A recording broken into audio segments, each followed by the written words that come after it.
Hello ladies and gentlemen, welcome to The Right Opinion, the home of a twat with too much free time and internet fame, something that so many people seem to be after these days. It's a bit of an enigma, isn't it?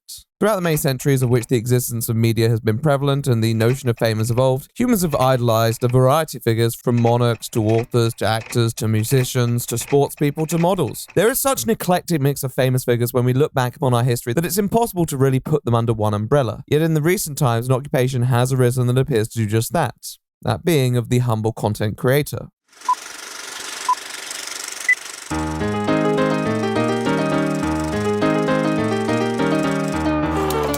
A medium that was stereotypically dismissed, whose symbol, the humble computer, was associated with uncoolness and social outcast, now hosts some of the most culturally relevant figures in modern existence. Over the last decade and a half, the clout and gravitas associated with such stardom seems to only have grown and manifested in new and interesting ways. The largest creators on YouTube are now some of the most recognizable names in the world, and it's likely only a matter of time until individuals with online backgrounds end up in positions of significant power. Oh god. With such a draw to the status of being a successful content creator and the freedom of self-expression such platforms allow, they're often go-to places for people who may feel they have something unique to offer to the world.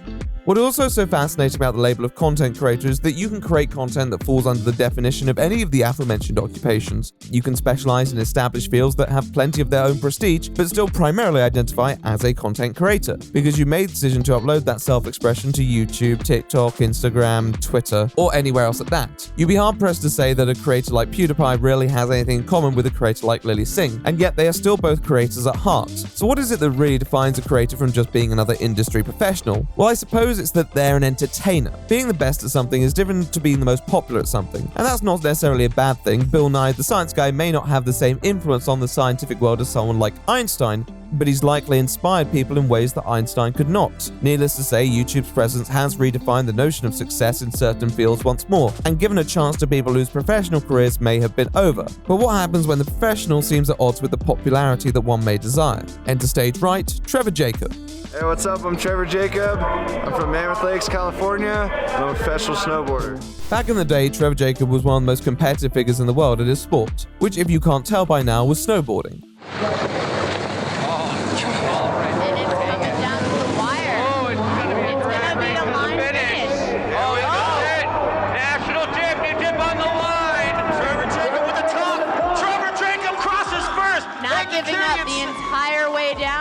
Jacob specialized in a few events: the halfpipe, the slopestyle, and the snowball cross. He won competitive events and had multiple accolades to his name, with much of his career seeming to climax at the 2014 Sochi Olympic Games. There he qualified for the men's snowball cross and comfortably made his way to the semi-final, by which point he had established himself as a contender for snowboarding stardom. Nevertheless, on that fateful day it was not to be, and he lost in a photo finish to fellow countryman Alex Diebold, who had gone to take the bronze medal in the final, with Jacob reportedly being left with nothing but an injury. However, although his Olympic run may have been over, it seems that Jacob's search for the spotlight wasn't. Yes, did it. Strong like bull. Whoa, there's a water spot and it makes your... Yes, you see, although Trevor Jacob's snowboarding career may not have elevated him to the levels of the industry's most renowned figures, his multi-talented background, which encompassed BMX, skateboarding, MMA, surfing, and many more, gave him inroads into the entertainment industry, but also allowed him to flex many of these muscles on his own personal YouTube channel. Trevor, what you thinking?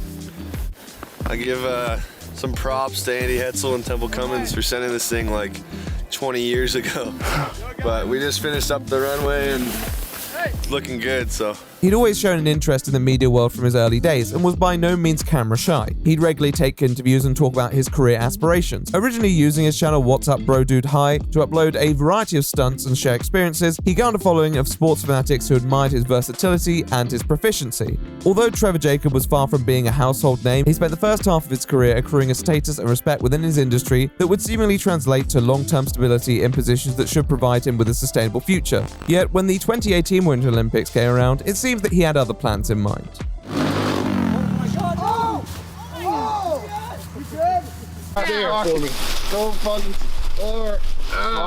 Yes, my friends, at some point Trevor Jacob saw an opportunity within YouTube to abandon his career and embrace the role of content creator and the prosperity it could provide him, undertaking a decision to up the ante on his mission for online success. Over these years, he rebranded multiple times, turning to derivative questionable and sometimes incriminating content, escalating in one of the most baffling stunts in recent history that took a sledgehammer to all of his past work that had provided him with a platform in the first place, and leaving him with very little indeed. You said that the second you jumped out of the plane and you looked at it, you realized you had just made a huge mistake. Yeah.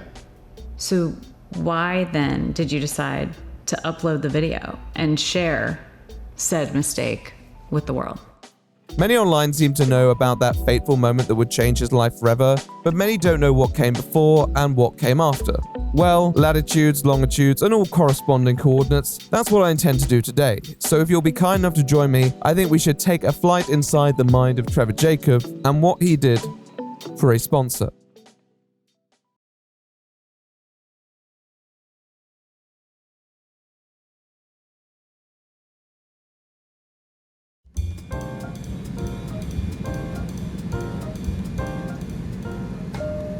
Boy, do I love flying.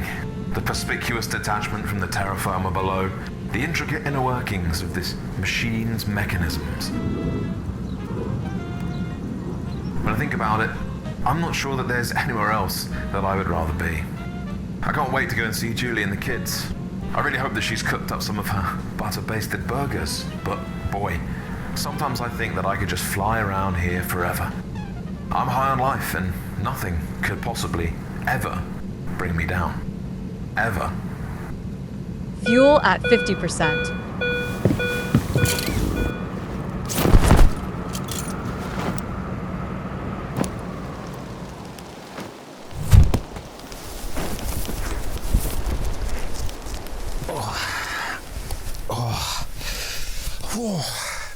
It's a good job I had this parachute. I could have ended really badly. Well, I've lost my plane. I've lost my supplies. I'm halfway up this mountain. I'm halfway up this mountain. What can I do? I could call the police. Yeah, probably not the best idea. There's that show. What's it called? Lost something.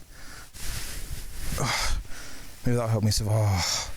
Damn it, it's not streaming in my country. Guess I'll just have to sit here and do nothing for the foreseeable future.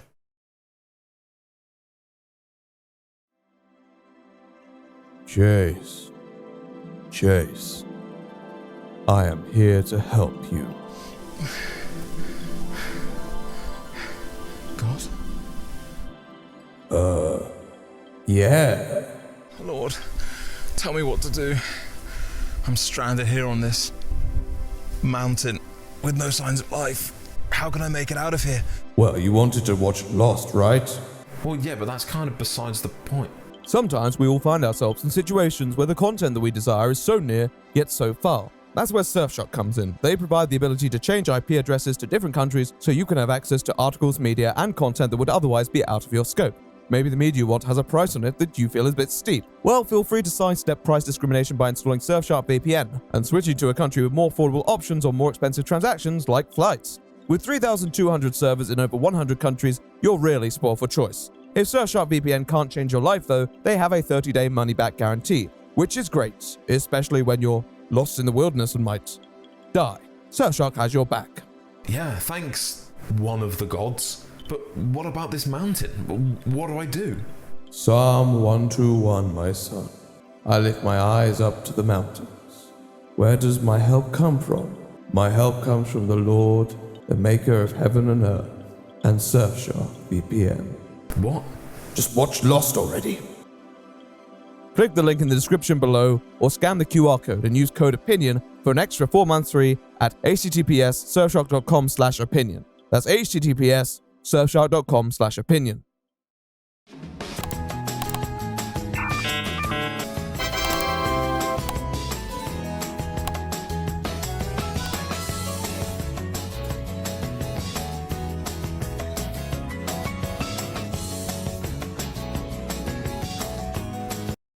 My tattoo is my last name on my upper back. It kind of resembles my family, obviously. And at the time when I got it, it resembled kind of living within the moment.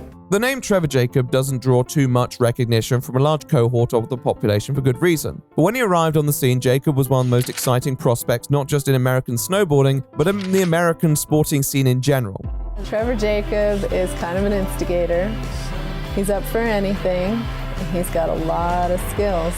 Skateboarding, snowboarding, BMX biking, motoing, sledding, you name it. Trevor's up for anything. In 2007, at the age of 13, Jacob became the youngest competitor ever to qualify for the US Open halfpipe finals. And although he finished 15th in an event that was won by none other than the most decorated Olympian American snowboarder of all time, Shaun White, it propelled him onto the scene with astonishing momentum. Shaun White himself had set the scene a year prior, not just with his Olympic success at TRO, but also with a personality that provided him with an unparalleled level of mainstream popularity, not really enjoyed by any snowboarder up to that point. I had unlimited service after that. I was getting drinks and I was getting snacks, and I was taking photos in the back with all the students. It was fun. Wait a minute, drinks? You're 19 years old. I'm talking about Mountain Dews, baby. All right. He called me baby. He called me baby. With such figures dominating the cultural landscape and the US experiencing a significant level of global prestige in snowboarding events, it seemed like there was no better time for Jacob to arrive on the scene. Taking all the learnings of the free product that we've had out in the market for the last. There goes our snowboarders. He quickly secured deals with Nike and Forum and continued to make appearances at winter tournaments up and down the US, establishing his name in circles that make some wonder if he was going to be someone like Shaun White's spiritual successor. However, although Shaun White may have been the most dominant name at the time, Trevor Jacob had a different Shaun in mind, Shaun Palmer. Palmer says that he's going to do 4 events in Winter X, and initially you think, all right, Superman. The fire that was burning inside of him to win was just intense. He's the most confident person I've ever met. When you run your mouth, you have to win because you look like a fucking jackass if you don't win. John, how's it feel? Pretty good, I might have to quit because it's just too damn easy for me. He was there for one reason and one reason only. He was there to win. Shaun Palmer was a self-taught snowboarder, mountain biker, and motocross racer who collected multiple gold medals from Winter X Games, though injury prevented him from ever competing on an Olympic level. A popular and outspoken media figure as well, he produced the game Shaun Palmer's Pro Snowboarder with Activision, though it wasn't particularly well received. With Palmer's reputation for being a bit of a renegade and his involvement in the American scene of extreme sports, it wasn't hard to see where Trevor Jacob took much of his inspiration from. Shaun has the complete package. Motocross, BMX, downhill mountain bike, skiing, snowboarding, race cars. He's one of those athletes at any given time could win anything. That's a rarity in today's world. There's few people have tried. He's one of the few that's pulled it off.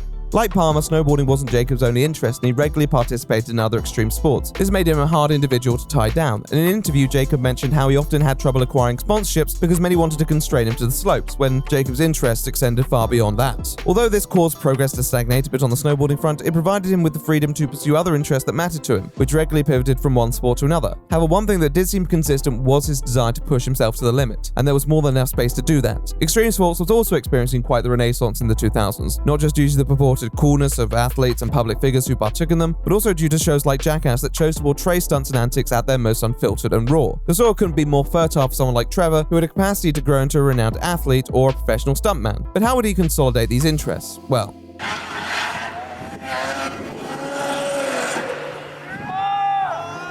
Trevor Jacob launched his YouTube channel in 2008, back when there was no great currency in YouTube popularity. And like a lot of people back then, he started it as a personal passion project where he would upload his adventures and escapades. For someone like Jacob, whose interests and commitments often seem subject to personal whims, YouTube was the perfect place to establish a portfolio that could incorporate all of this. Yet Jacob, a young media-savvy individual living in the golden age of celebrity athletes and extreme sports, still seemed to be vying for more, and it wasn't long until he used his background to. One of the benefits of establishing yourself on a professional circuit is that it allows you to connect with many like-minded individuals. Jacob's draw as a young, up-and-coming athlete allowed him to mingle with many other aspiring sports people at the time. These connections and friendships evolved into the extreme sports ensemble known as GKC.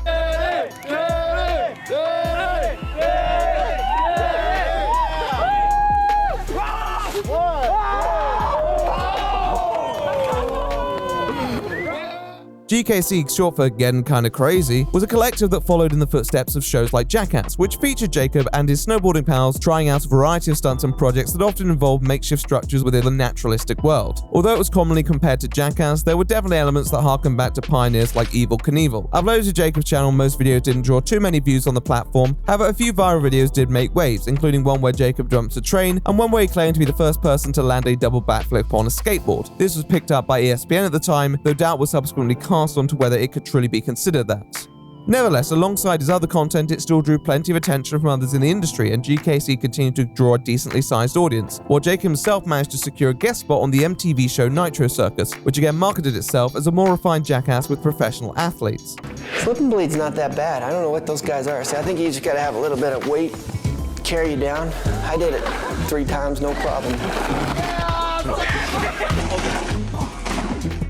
But I knocked a couple people out. These poor girls, knocked them right out. With so many talents, accompanied by so many routes to take those talents, and one of the most fruitful eras for people of his prowess, it seemed that Trevor Jacob would find prosperity wherever he turned. But would he be the next Shaun White, the next Sean Palmer, or the next jackass?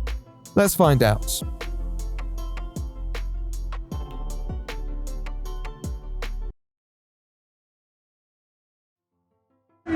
Trevor Jacob, BMX bike, inline skate, skateboard, transport!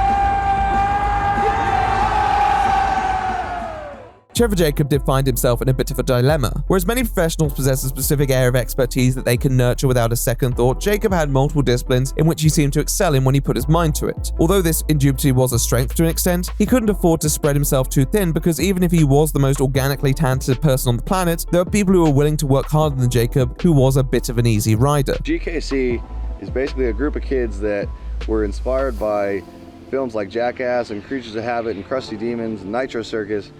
That is what inspired us growing up, and now to be able to hang out with those guys and film with them and go on trips with them is just a dream come true for all of us. This is what ground his snowboarding career to a halt in 2012 and taken him back towards the world of extreme sports, alongside his YouTube collective of stunts and vlogs. It was clear that Jacob himself was as undecided on his true calling as well. In the same interview with ESPN, Jacob reveals that although he had technically started scoping out his run towards the 2014 Winter Olympics, he actually walked away from the competitive circuit to go on a global tour with Nitro Circus, before walking away from Nitro Circus to rejoin the race for the Winter Olympics after suffering an injury on tour. Yet, in spite of the fact that Trevor Jacob had long presented himself as a savant of the innovative sports, this time he had his sights set on the snowboard cross. Now, on the surface, this sport was not too different from the pastimes and even competitive events that he regularly participated in. However, whereas much of his previous experience was with pushing his creative boundaries further and further, there was a specific aspect of the snowboard cross that spoke to a side of Trevor that often hadn't been explored: that perfecting of a craft. The snowboard cross is a race where you don't receive points performing stunts. It's a sport of fine mathematical margins on the fastest way to traverse a route. This was something that Trevor had to really lock in for, and as he started to actually stay in one lane, it seems the results were beginning to reflect this. Trevor Jacob right there in red, he had the lane selection. He is just getting into the gate right now.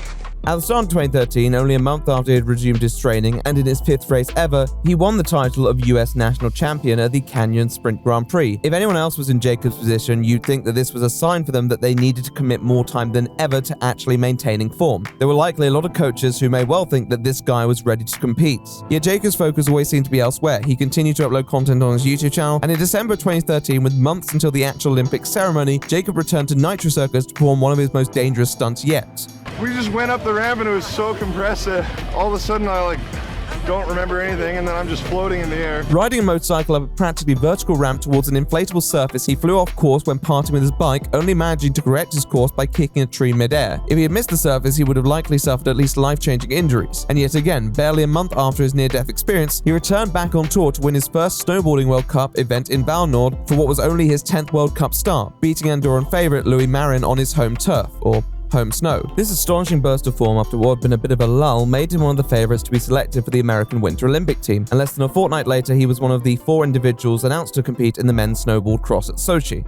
He was the youngest of the 4 and the most inexperienced in this event. He had been chosen over other athletes such as the 2-time Olympic champion Seth Westcott, who'd won both events since its inception in 2006. But although he may have seemed like a gamble on paper, others would have argued that he was a favourite. Although Jacob's victories were considered surprising given his lack of prior experience, it also showed the natural flair he boasted, and his ability to adapt and perform on courses he may not be familiar with. Combined with his backstory, his antics, and his undeniable talent, Jacob quickly became a favourite with the winter press, who not just enjoyed his renegade persona who regularly referenced stunts and stories, alongside claims such as that he'd suffered from 25 concussions, but also the presentation of an underdog who may just be good enough to actually defend America's gold and carve out a real name for himself. In the run-up to the event, there were several articles and interviews published on how he could just be the next best thing to happen to the snowball cross, with ESPN even comparing him with his idol. And who can blame them? After all, Trevor Jacob did possess many of the talents and traits of his predecessors, who subsequently went on to become huge media figures. This could be his big break. And there are few things that immortalize a person's story amongst sporting legends more than an underdog's victory. With expectation weighing on him, he still had to win. February 2014, the Sochi Olympics were finally upon us. Now, Olympic snowball cross has two stages, the seeding round and the elimination. The seeding round is typically used to establish a hierarchy between each competitor and give the faster snowboarders preferential choice in their starting position. However, this was cancelled at Sochi due to fog, and they skipped straight to the heats. Trevor Jacob had a strong start, likely benefiting from the lack of preparation provided to many of his competitors due to the fog, outright winning his heat and qualifying second in his quarterfinals, beating out defending Winter X Games champion Nate Holland amongst a slew of others. With the semifinals the only thing standing between him and a shot at Olympic glory, many would have thought it was too good to not happen. And yet... Oh, my foot's broken. Hell of an Olympics. In the semi-final, Jacob allegedly suffered a serious ankle injury on the first jump, which impeded him throughout the rest of the race. Although he held on to his bearings, he ultimately lost out on the qualifying spot in a photo finish to the other remaining American. Jacob would finish 9th overall, and the promising Olympian's run would largely go on to be forgotten. In an interview post-event, Jacob seemed undeterred though, stating that this competition had been the coolest experience of his life, foreshadowing perhaps future involvement with such events. Jacob's easy riding personality may have held him back this time, but was there more to come?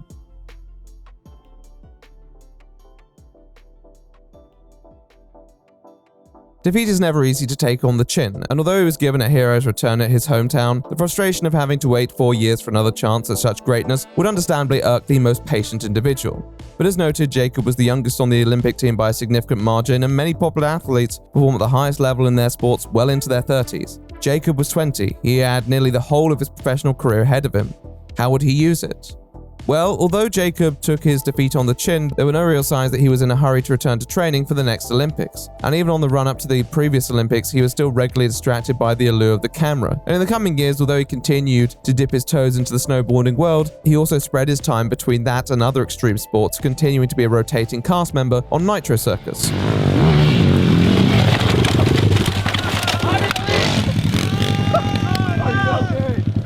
Are you okay?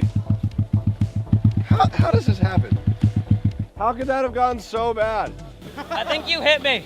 I think so too. His extreme sports group GKC continued in the same vein as it had before, even receiving a bit of publicity for its yearly Festival of Extreme Sports, hosted at Jacob's own house. However, outside this community, it didn't really draw too much attention from the media. Were there any faint glimmers of lasting success? Well, outside the stunts that had picked up a few views here and there on the channel, there was one standout example. So we put a train horn in my truck, and we're gonna go scare some people. This was in the era when he was going full out to establish his collective, even renaming his channel GKCforlife.com in an attempt to drive up traffic and attention for him and his pals. But one video that did attract a lot of views was a video titled Train Horn Prank. In this video, Jacob and his peers replicate a train horn on a regular car, subsequently trolling the neighborhood in both senses and wreaking havoc on the unsuspecting public. It's a pretty interesting concept, if clearly a bit disconcerting for some local citizens.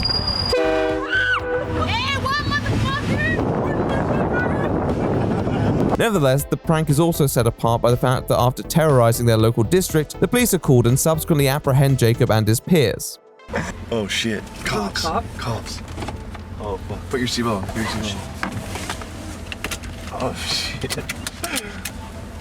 We got a white Ford with 3 suspects in it. How you doing, I sir? see some license and registration, please. However, many with a keen eye may recognize something, that this police officer doesn't seem very legitimate. I'm like... Everybody get down on the ground right now. Get down. Get down. Oh, I just hit my ankle. Calm down. Calm down. Ow. Oh, that hurts. Teach you kids. Punk kids. Come on, come on. Just chill. Chill. Either they actually defunded the police here, or that's a fancy dress item. Now, this wasn't exactly subtle, many called it out at the time. Nevertheless, it did likely bump the views up and potentially draw in a new audience for Trev and his posse. I say potentially there because it's not really a reflection of how he wanted to market the GKC group. I doubt many people who were baited in by the title and thumbnail would leave with a heightened level of respect for GKC. As we'll soon find out, it couldn't have done that much. But for Jacob, he had his first taste of real virality, and maybe it was a sign that he could have more. How would he acquire that? Well, in his mind, he had to change with the times. The problem with Trevor Jacobs' content up to this point is that it was so sprawling in genre it could never gather consistent viewership. Jacobs' channel management seemed to at least somewhat reflect his thrill-seeking personality, as he didn't ever seem interested in building something that may take time to gather popularity. This can be reflected in the following timeline. Towards the end of the 2010s, he purged much of his old content and rebranded again, settling on the name of a channel called Turn Great. This seemed to be attempting to chase the inspirational influencer style, uploading videos of charitable deeds, speeches involving more famous friends. Excuse me, I just wanted to give back, and I figured if I had handed you $1,000, it may brighten up your day a little bit. This maybe could help you out, man. Sure, man. Yeah, that's cool. That is very cool. Thank you. With these contacts, in 2017, after 8 years of attempting to provide GKC with publicity to launch onto the mainstream, he promptly disbanded it and replaced it with a company called Link M, which flaunted a variety of celebrity names in collaborations such as Jackass's Steve-O, Florida Georgia Line's Tyler Hubbard, and Tony Hawk, who promoted the website through a giveaway. The Facebook page for this website was active for a total of 3 weeks before falling dormant, and the website evolved into GripLink, which seems almost like a mix between Cameo and Masterclass. Within this window, his main channel had rebranded again, this time to Trevor Jacob, a simple yet striking decision that could reflect the personal nature of his content. Unfortunately, this doesn't really happen, and he seems to continue to focus on making standalone videos whose performance could range from a few million views to a few thousand views. The content that showed the most personal promise was ones that involved him train hopping. However, that was brought to an abrupt halt by the fact that he was arrested for, well, train hopping. By now, the 2018 Winter Olympics had come and gone, and it was clear he wasn't planning on a return to the circuit anytime soon. He had made his choice that his future was in front of the camera and under the spotlight. Yet, even by this point, the pursuit for internet fame appeared to be taking its toll, bestowing a criminal record onto him without really providing him with any stability. Yet one thing that set YouTube apart from many fields he had previously competed in was that you didn't need years of training or legitimacy to draw people's attention. You just needed one good hook and people would follow. Was Trevor Jacob going to abandon everything he had built in the years for a shot at internet fame? Is the grass commonly green? Well, it was at least from Jacob's side.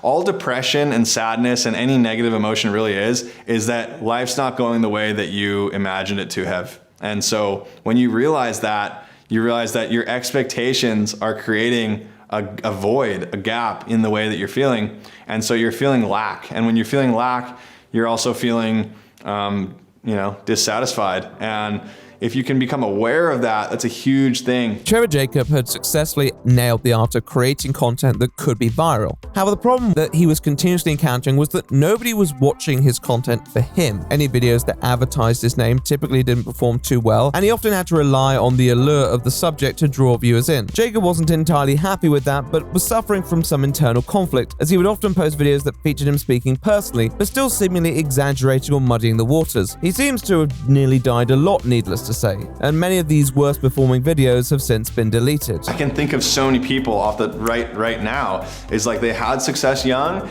and then they just, later on in life, some stuff went down that really put them in a bad way. And you're like, well, why does that happen? It's not random. It's not complete coincidence that, these people that really worked hard and had a lot of pressure on them at a young age exploded later on in life.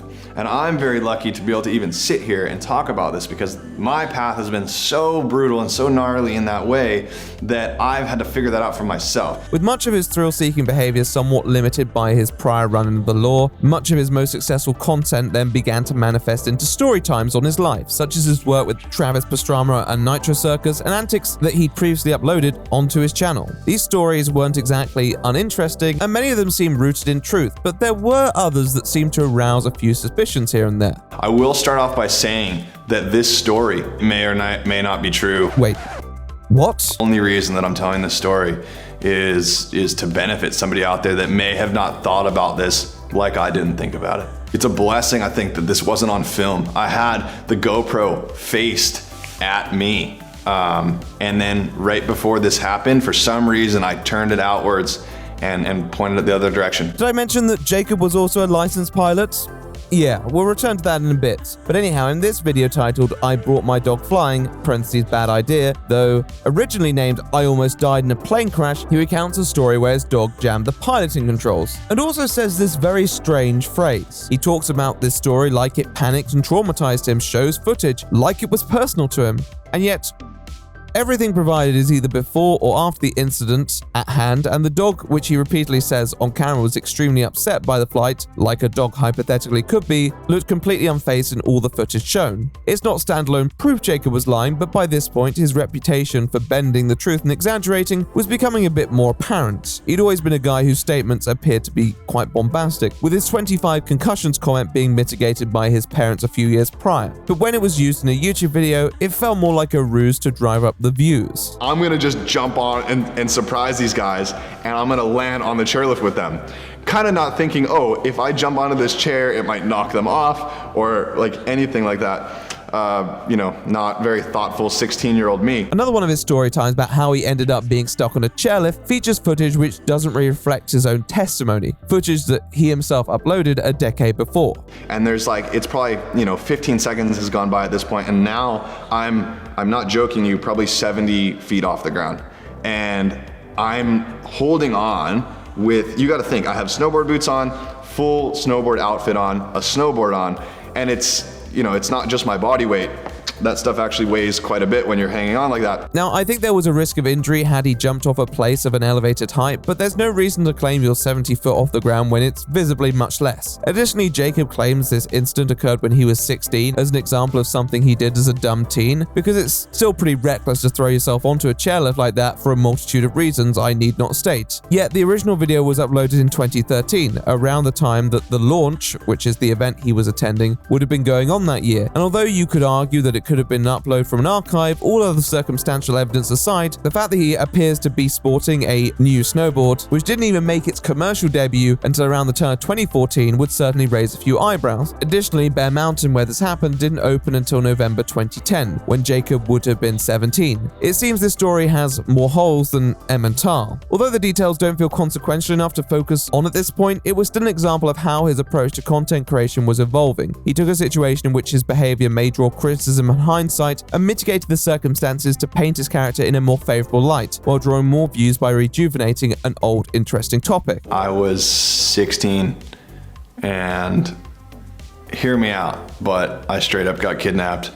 And this is a hypothetical story because for protection purposes, this may or may not be true. Trevor Jacob had always been a performer, a person who pushes himself to the absolute limit. But whereas in the sporting world this meant physical exertion, in the world of content creation that possessed a different meaning altogether, and Trevor Jacob was willing to tell a story on his own terms to create an image that he felt would appeal to his audience. This persona was one of an individual who had lived a wild life and was reflecting on this, telling stories to inform and caution, while also still being that person who did live these stories. However, it was clear that Jacob only had so many stories of his own, and so many videos he could make on said stories. It's easy to create one video a month, it's harder to create one story a month. Other subjects where he spoke about more philosophical topics were not picking up views, and although he did upload fresh stunts from time to time, they didn't seem to generate the audience engagement. So what could he do when his past tales ran out? You can't really simulate a dangerous situation without it becoming dangerous.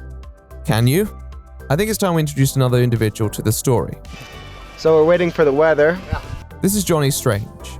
He was one of Jacob's peers who he collaborated with and hung out with.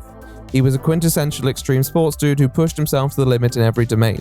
However, in 2015, when he was 23 years old, he tragically died in a wingsuit accident. Trevor Jacob had appeared alongside Strange in content and attended a paddle out in his memorial. Since then, Jacob had been one of the most active in promoting Strange's life. He's uploaded content with Strange and appeared in the film Johnny Strange Born to Fly about his life. In 2021, Jacob uploaded the video My Best Friend Died Base Jumping, subsequently renamed to Johnny Strange Documentary. In this video, Jacob pays tribute to his friend and the life he led, talks about the circumstances surrounding his death, and then shares footage from around the time of the incident. And we met up, he was giving me a ride to the train station.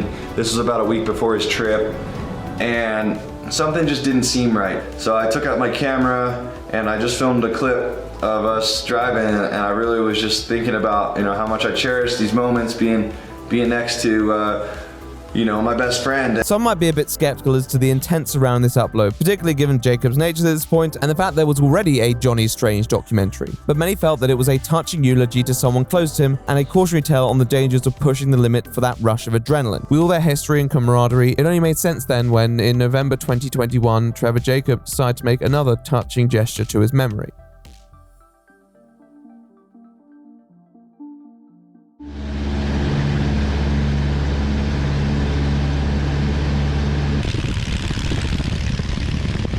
November the 24th, 2021, Trevor Jacob filled his plane's gas tank with 12 gallons of gasoline and took off on a flight from Lompoc City Airport in his Taylorcraft BL-65 airplane for the destination of Mammoth Lakes, where he would spread the ashes of Johnny Strange. By now, Trevor Jacob's interest in piloting currently superseded other interests he'd experienced throughout his adult life. He had held a pilot's license in 2018, and much of his live content revolved around piloting, whether it was his own stories or interacting with other pilots. This flight was no exception, as he mounted a variety of cameras to the plane and a selfie stick, clearly eager to capture this expedition and the gesture that would inevitably follow.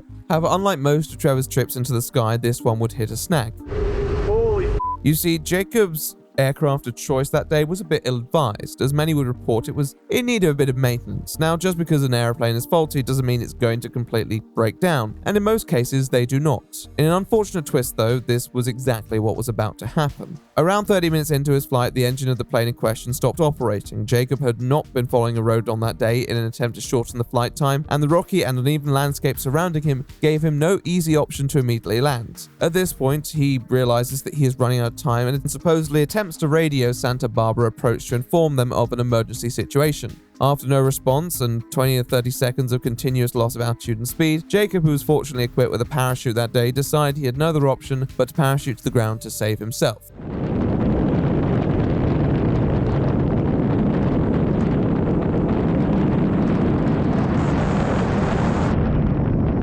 This is exactly what he did, with the plane subsequently spiraling, nearly making contact with the descending Jacob and crashing into scrubland in the Los Padres National Forest, causing no apparent harm to anybody who may have been in the vicinity. Over the next few hours, Jacob subsequently hiked there and recovered the cameras from the wreckage, and eventually found help from local residents who took him back into civilization. He contacted and appeared to tell him that he was okay, but did not inform emergency services at the time. He was probably just grateful to be safe after such a grueling and traumatic ordeal. It was a scary situation that Jacob had been fortunate enough to live to tell the tale from, but as with any aviation incident, it was far from the end of the matter. He was required to report it to the National Transportation Safety Board, or the NTSB for short, so that they could carry out and conclude an investigation. Now, the NTSB state that they will investigate all civil aviation accidents to determine the facts and issue recommendations. But reading articles and reports might give you the impression that given there was no loss of life and no major incident that followed, they probably wouldn't pay too much mind to it. Yet surprisingly, they did just that, opening an investigation and conducting an interview with Jacob where he would retell his version of events. This interview, although not recorded, was summarized on November the 26th, where they grill him over some of the details, including the whereabouts of the plane,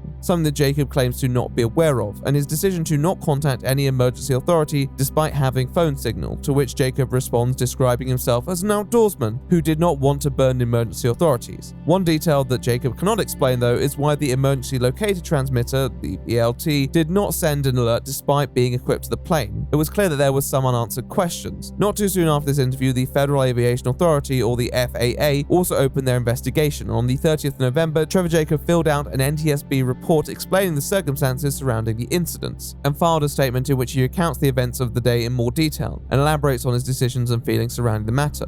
One overarching theme that will probably grab your attention if you're reading through these reports is that it's very difficult to grasp exactly what happened that caused the engine to fail. Although the plane was not in perfect condition, it was fully fueled within its weight capacity, controls engaged were normal, the weather was clear, and there was no sign of any adverse conditions that could affect Jacob's flight. This does not mean that accidents don't happen in calm conditions, it just likely drew a bit more intrigue from the authorities. In his full statement, in spite of recounting the day in extensive detail, Jacob offers few explanations either, stating that he was experiencing some kind of engine problem that had followed a slow cruise speed which he assumed was due to the potential headwind, which is what caused him to diverge from his planned route. In his statement, Jacob discusses many of the safety measures he enacted before making his final decision, including attempting to glide while searching for places to land and sending out an emergency call to local air bases. He also clarifies that he was unable to attempt a restart of the engine as it was a prop start and therefore no electronic ignition. Most of the information provided in this statement does not deviate from the report of the interview, though here he states that after losing phone service, he did actually attempt to call 911, but to no avail. Additionally, he goes into much more detail about the panic that set in when he realized how far into the wilderness he was. He also states that his sense of direction was way off and that the plane had essentially disintegrated. This is important information as in the previous interview, the NTSB had emphasized that it was Jacob's responsibility to recover the wreckage. If the plane was in smithereens and in a location amongst miles of forest that Jacob could not identify, there was very little he could do to ensure that return. This was bad news, as if the plane wreckage couldn't be located, it'd be very difficult to establish a cause for this accident. However, in spite of all the setbacks for the investigation by this point and the difficulty in establishing a cause, there was one silver lining: that Jacob had managed to recover the footage of the plane crash and that he could turn it over to the investigating authorities. Yet, Trevor had other plans.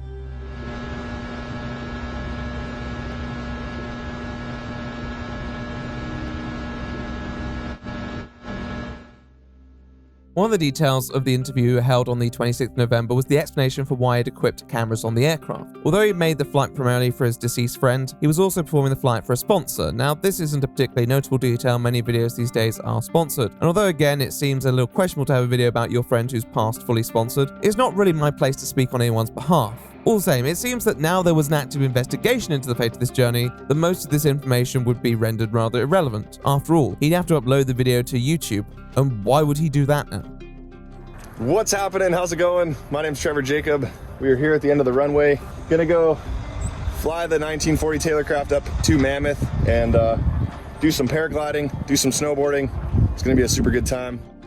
On the 23rd of December 2021, while many Americans were placing Christmas presents under their tree and uniting with family or friends for the festive season, Trevor Jacob was uploading a video to his YouTube channel titled "I Crashed My Plane," though this was later changed to "I Crashed My Airplane."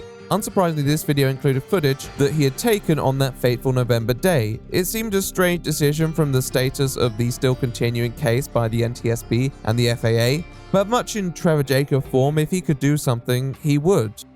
What did the video entail then? I got my best friend Johnny Strange's ashes with me. We are going to go paraglide off of one of his favorite mountains up in the Sierra Nevadas and spread some of those, so I'm super grateful he'll be joining us. Well, much of it does not overly differ from the details given in the interview and subsequent reports. However, the video does start with an intro where Jacob talks about the intent of this video and mentions the sponsor of this content, that being the Ridge Wallet.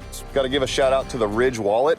Thank you to the Ridge Wallet for sponsoring this video. It's in my pockets at all times, especially the lifestyle that I like to live. I like to keep things pretty minimal. Ridge Wallet is a pretty common sponsor for online creators working with influencers around the spectrum to deliver their message. So this isn't exactly a surprising sponsor, and in a way it makes sense to work with a creator like Jacob, who often feels the need to travel light given the nature of his profession. We then cut to footage of the flight and the subsequent engine failure and Jacob's decision to bail, before he finds himself in the shrubbery and spends the next few hours trying to Bear Grylls it out, before he is subsequently rescued by a local ranger. Throughout the video, there are mentions of the parachute and its importance in saving his life. It seems that Jacob was a very lucky man. I've called for help multiple times. I don't have any service. And by the way, that myth that 911 works when you don't have phone service is total BS. Some details he provides in his previous statement aren't necessarily seen in this video, such as the alleged emergency call and the attempts to find a suitable place to land, which you'd think would be there. There are also inconsistencies with regards to the plane's disintegration, given that Jacob advertises the wreckage in the original thumbnail and the claims that he was saved by a ranger, whereas in the video it appears to be a pair of farmers, with no sign of his friend either. Nevertheless, without these statements available, nobody would be aware of these inconsistencies. The average viewer, this video would provide an illuminating look into the sort of crisis that one may encounter when piloting, and it quickly began to pick up views, surpassing 50,000 on Christmas morning. However, when a large portion of average viewers tune in for your content, you're going to encounter the occasional expert or two, of which YouTube wasn't exactly lacking in. This is honestly, I think, what a lot of people think when they become pilots, that this is what it's going to be like, as you know, they're going through flight school when they tell people they're a pilot. It's also what I think student pilots think it's going to be like when they tell people that they're an airline pilot, and sadly, that's not how it always works out, is what I tell everybody. YouTube has become a bit of a hub for pilots to discuss incidents. Generally, aviation accidents have always been a popular source of discussion, with documentaries delving into individual tragedies often drawing large amounts of viewership. Aviation commentary as a genre on YouTube has also garnered a decent following, with many creators and avid followers. As a community, they're pretty scrupulous and thorough, with plenty of interest in incidents and investigations as they transpire. So commentary on this seemed inevitable. What matters was what they had to say, and well, it wasn't exactly complimentary. Are a lot of people claiming that Trevor Jacob right here deliberately let his plane engine fail to record this video. You know that this was all a planned stunt and all completely staged. Within a couple days, articles were already popping up all over the internet casting skepticism on the circumstances surrounding the crash. Many of the comments were criticizing him for his decision to bail out so soon, when many felt that there were better options regarding a safe crash landing and safety protocol when confronted with engine failure. Although his previous statements somewhat respond to certain criticisms, the footage posted did not help his case, as it seemed he was cruising at quite a high altitude, which would have given him plenty of room to glide. Many also zone in on the fact that Jacob is wearing a full sport rig parachute, which is not at all typical for the sort of trip he was making and inconsistent with previous videos, in contrast to the strange narrative that Jacob appears to be crafting around the importance of wearing one.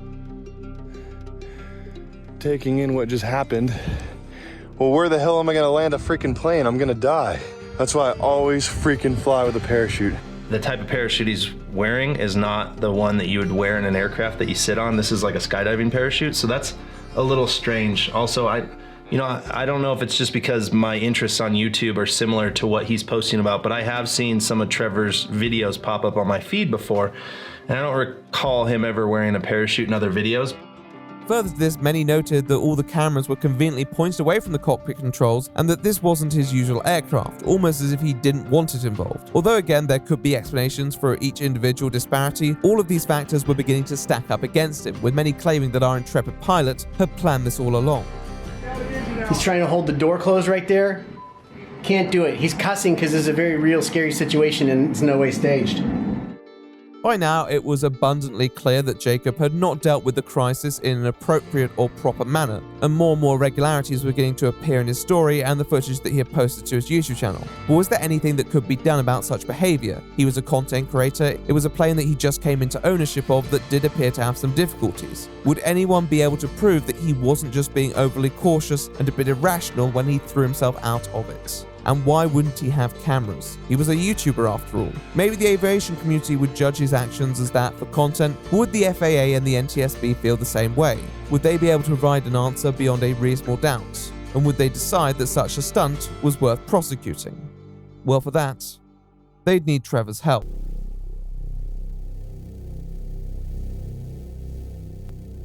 If the plane truly had engine trouble, then Mr. Jacob can be forgiven much.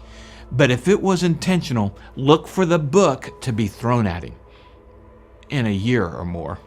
By now, conversation was still spreading about the potential for a prosecution. However, as with many investigations, the authorities were not speaking on it. To be honest, neither was Jacob, who had mostly refused to comment. He kept a pretty low profile until around April 2022, when suddenly he began to upload again. Clearly enjoying the attention that such publicity was bringing him, he started a now deleted podcast called Adventured, named after his merch brand.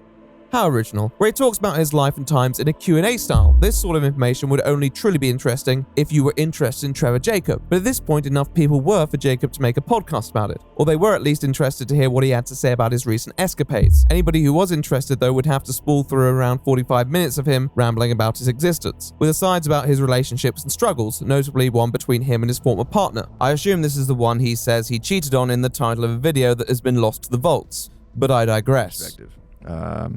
You can put everything into something and then have it dissipate, or you could put like a project, or you could put everything into a relationship that you think you're gonna, have a family. And I'm talking about my ex-girlfriend here. You can think you're having, your future and everything. You put a lot of energy and time into that, and then you go and screw it all up. Around the 26.5-minute mark, the topic about his plane incident is brought up, and to many people's disappointment, he ultimately decides to say very little. With decent justification, I suppose. The investigation about your plane stalling and you being forced out. Talk about that. It looked real to me. All right, so addressing the plane situation, I can't talk about it, per my attorney, but the truth of that situation will come out with time, and I'll leave that at that. With all this said, in this podcast episode, he seems to retain his carefree demeanor, which is an impressive facade given that by now he would have been aware that the walls were closing in on his hijinks. You see, I noted that the FAA may be looking for something conclusive, and part of the evidence for that would be related to the state of the plane. Jacob had already attested to investigators that the plane had disintegrated, and he had no clue where the wreckage was. Nevertheless, a week or so after he uploaded the footage to YouTube, the Santa Barbara Independent posted an article where it shared information from individuals working at the airport who claimed that Jacob had rented a helicopter to remove the wreckage and transport it to an undisclosed location. This was just hearsay at this point, and the FAA refused to comment on the verity of these claims. But not too soon after, it seems that headway was being made, with documents revealing that pieces of wreckage had been recovered from Trevor Jacobs' hangar. Not all of this seemed directly related to the plane, but parts of it definitely were, including these pieces which lined up with the construction number of the registered craft. This was the smoking gun that they needed, not just to show that Jacob probably did not crash his plane with the best of intent, but also to show that he had participated in a cover-up and had lied to investigators, something that they do not take lightly at all.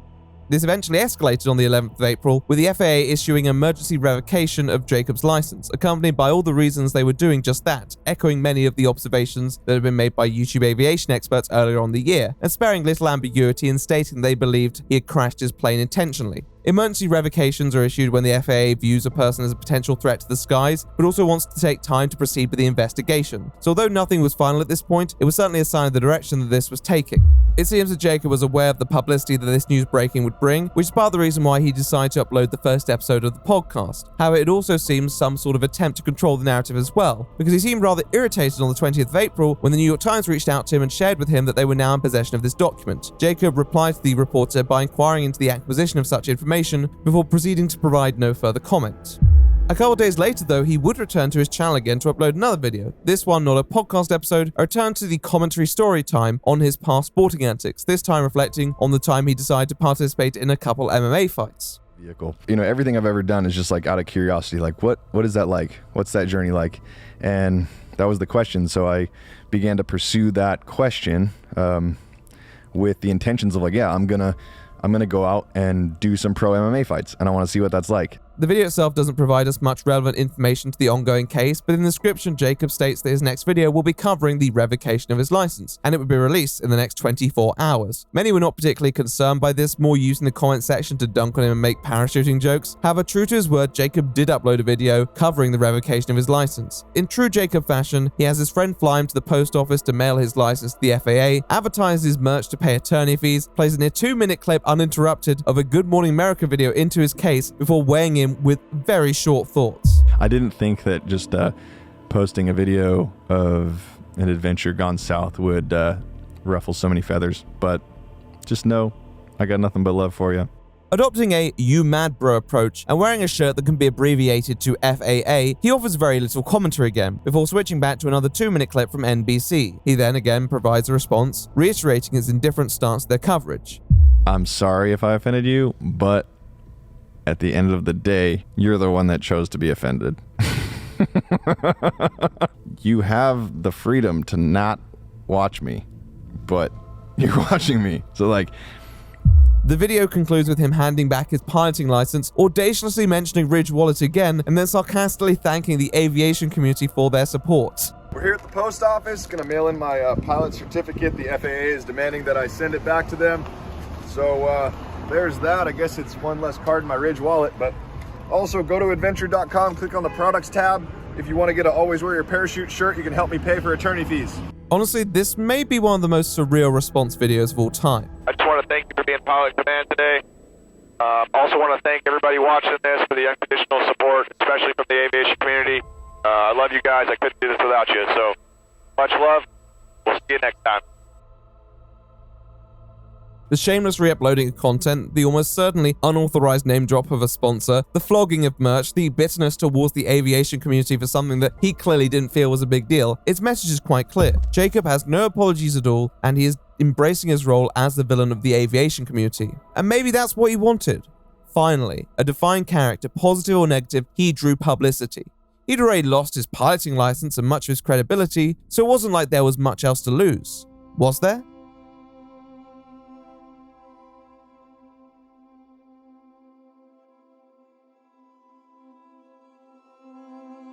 Although it appeared that Jacob had chosen his role on the platform and the relationship he was going to have with many of those who criticized him, barely a month after this video went up, it was quietly taken down. Whether this was trolls' remorse or a tactical decision was yet to be decided, but his next move wouldn't necessarily provide a clear answer, although on one surface it may appear quite cut and dry. You've been good to me. Thank you. We'll see you in 10 months. At the start of June, Jacob uploaded another video, this one titled, I'm sorry. As with many YouTube sagas, it wouldn't be complete without an apology video. Though in this case it feels quite strange to be posting, as he still hasn't even necessarily admitted to what people are expecting him to apologize for. Nevertheless, perhaps this would allow some progress on clarity regarding the situation at hand. Alternatively, such a title could just be clickbait for another one of Trevor's trolling. The truth, however, was somewhere in between, although I have to admit I wish it wasn't. My name is Trevor Jacob. Thanks for tuning in. This video is titled I'm Sorry, because I'm sorry. I'm sorry is almost the opposite of the previous video. An upload so mind-numbingly dull that even Trev struggles to maintain any focus on what he's talking about. The worst thing a video can be is boring a lot of the time, and this is one of the most unbearable videos I've ever watched. He meanders from subject to subject, and any attempted apology is blunted by the legal limitations imposed on him from the ongoing investigation. I didn't realize that posting that video was going to hurt anyone's feelings.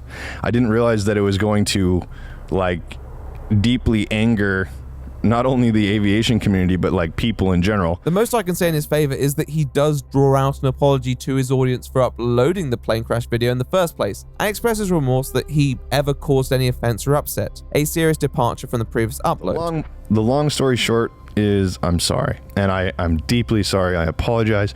I didn't realize that was going to be perceived in the way that it did, and it was like so many people's perception of me has changed. However, he doesn't really apologize for anything relating to the aircraft incident, still stopping short of admitting to crashing it intentionally, stating that those details are not his to divulge. I guess a couple of clues I can give you is like if you're really smart, or not really smart, but like if you're really creative with it, you know, and you look at the Red Bull thing that happened, and then you call whatever you saw in that video, like if you're claiming I acted or whatever, like I feel if you really look into it creatively, I feel like you can figure it out. Again, if he can't actually post a sincere apology video, it leaves some to wonder why he's posting this video in the first place. It almost feels inextricably tied to Jacob's desire to create a narrative, this time mentioning the new chapter of his life multiple times and talking about how he is entering that said chapter. The moral of the story here is I'm realizing I'm at the end of a chapter. I'm at the end of this chapter right now of kind of being introduced to manhood from boyhood, and I feel like sometimes that can take decades, you know, and it can take so I'm probably not done with it or even close, or maybe I'll never be done with it, but I'm officially at a checkpoint where I've realized certain things are done with, certain things are over, and that allows me to reflect and look back and see certain things that I've done, certain mistakes that I've made, and how that has affected other people. Let me explain it this way. I'm at the end of a chapter in life. I'm 28 years old, you know, I'm almost 30, and I'm actually almost 29 in a couple months, but then I'm almost 30, and it's like, that's the end of a decade, you know? Like I've had a wild 20s, but it's kind of, I'm seeing the end of that era, and it's happening. Additionally, this video contains apologies to two other specific people. The first one to a person who complained about something Jacob had said when he was an Olympian, something potentially misogynistic, but he doesn't really provide too many details. I can really track this specific comment down that is being referred to. Again, I find it rather strange when clearly not many people have paid attention to it, but he doesn't really offer much on this subject anyway. However, the second apology is a bit more detailed and personal, this one to his ex-partner who had left him over a decade together. But those people, her family and her, were affected by my actions, but I'm talking about things like starting at 13 years old, 15, 16, 17, 18, and it kind of just kept going. I never really grew up. So that went into my 20s where I'm lying to her, I'm cheating on her, I'm doing different things that are like so disrespectful to her family, lying to people, like just being a piece of shit. And it takes a lot of pain, a lot of suffering, a lot of meditation, a lot of realizations, a lot of different things for me to come clean, or it took for me to be like, you're the problem. every form of trying my hardest to be like, look, I want you guys to understand that that person was a flawed individual that has serious issues, that never grew up in certain ways. And now that I understand, because I'm going through this painful karmic reaction that I deserve every part of, that I'm realizing like, like this is the problem, you're the problem, come clean and just be real. This is another very strange apology to include in a video, because although I don't think that as a conversation it's not something to talk about, at this point his partner had not made any of these details public nor released any sort of statement alluding to this behavior. So one can't really help but wonder why he felt the need to go and directly address someone without any public presence. We know this isn't the first time he's addressed his relationship. As a matter of fact, it's at least the third, and it's certainly not the first time he's apologized. Though this time it does feel a bit strange given that it's written into a video where you talk about crashing your plane. I think when you do that, many will look at your apology for an ulterior motive, and in this case it wasn't particularly hard to find one.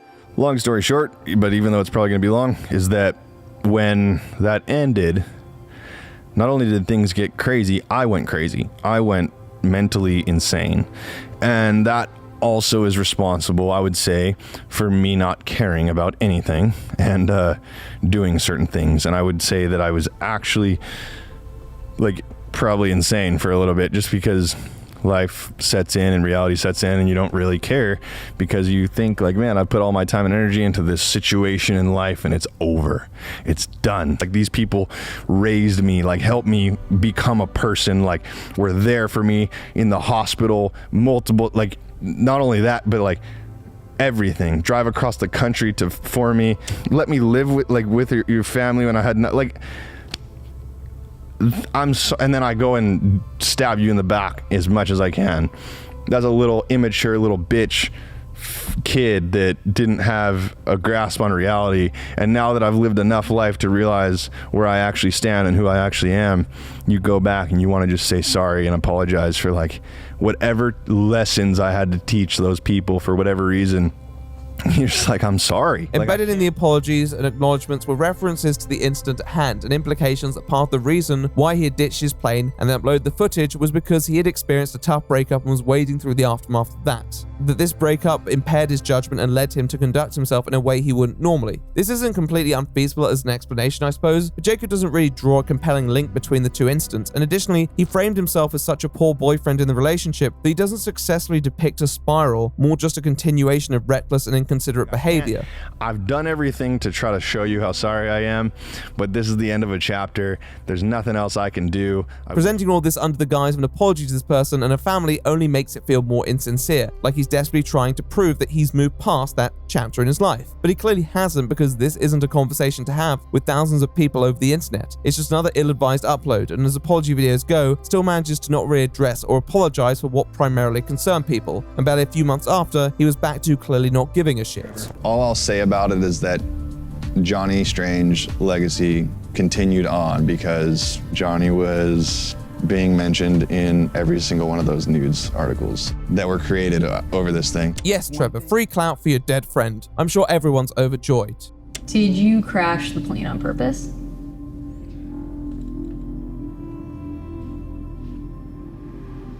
I can't answer that. I can't say for certain why the apology video was uploaded when it was clear he couldn't legally reveal too much information. The attempts to convey remorse may have been as short-lived as many of his other uploads, but perhaps they reflected a concern that maybe this wasn't the end of the story. By this point, he had been caught in a lot of discrepancies, some of which testing the legal system to say the least. The last thing he wanted to be seen as was unapologetic, and maybe that was sinking in. The following year, these concerns were proven correct. I don't know if someone important told Jacob it would be better if he said less, but over the following year there was mostly radio silence from our defiant Daredevil, and videos that he had previously uploaded which contained reference to the incident were quietly removed, other than the video itself, which although clipped removed parts featuring Johnny Strange and the Ridge Wallet was left up for reasons that I could not possibly speculate over. Much alike, media coverage fell fairly quiet other than the occasional person wondering where he was, and speculating on what his fate might be. By this point it was hard to say, he'd drawn a lot of attention, even being visited by the FBI, but this didn't mean anything was going to come from it. There's a ton of legalities happening. I'm being watched by the FBI. Like, there's different things that absolutely take its toll on you as an individual. How could it not? However, on May the 10th of 2023, it was published that Jacob had been charged with destruction and concealment of a tangible object with intent to obstruct federal investigation, which is obviously relating to his cleanup operation of the plane wreckage, all while lying to the FAA and NTSB about his knowledge of the whereabouts of such remains. Although there were many other charges he could have faced, this one seemed to encompass the case the most, and was one of the easier ones to prove. Keeping in mind that prosecutors have to present a case beyond all reasonable doubt, there was very little Jacob could say that would challenge the contradicting information actions he demonstrated during the investigation. However, within this plea deal, Jacob also admits to the harebrained scheme that was undertaken on that fateful day for the first time, though this may not be a surprise to many. In this document, Jacob admits that he did not have any intent of reaching his destination, and he filmed and subsequently uploaded the incident to YouTube for financial gain and publicity. He also admits to lying to investigators about the circumstances surrounding this crash, saying that he had presented a similar narrative to the one conveyed in his YouTube video. The engines had quit and he was left with very little other option, and that this deception was designed to aid the video, with the implication that consistency between stories would likely be the most effective way to keep people off his case. Financially, it's written that Jacob appeared to stand to gain the most by promoting the Ridge wallet, and that it seems to be implied that a well-performing video would improve the returns, although this isn't necessarily proven or disproven at this point. There are a lot of other conditions and considerations in this document, but most of it is pretty routine, and the most important detail in this is seemingly the first accredited proof of Jacob's acknowledgement that he had crashed his plane intentionally. It felt like a watershed moment where the person at the center of this curious case had finally held up his hand and said, "Yep, it was me." And as soon as media outlets caught wind of this admittance of guilt, there was very little that could be done to stop the flurry of headlines that were to follow. Jacob didn't actually cement his guilty verdict until a court appearance on June 30th, though, where he confirmed that he would be changing his plea to guilty. In a way, this guilty plea held a fair bit of weight, because the maximum sentence for such a charge is 20 years, and although he may not fulfill the prerequisites to have the book thrown at him, there was still the potential that the legal system wanted to make an example of such an individual. And Chair, seems that people are constantly pushing the limits to grab eyeballs on social media, but crashing an airplane on purpose? Well, the young man behind this stunt may not be smiling now. He is facing several years in prison.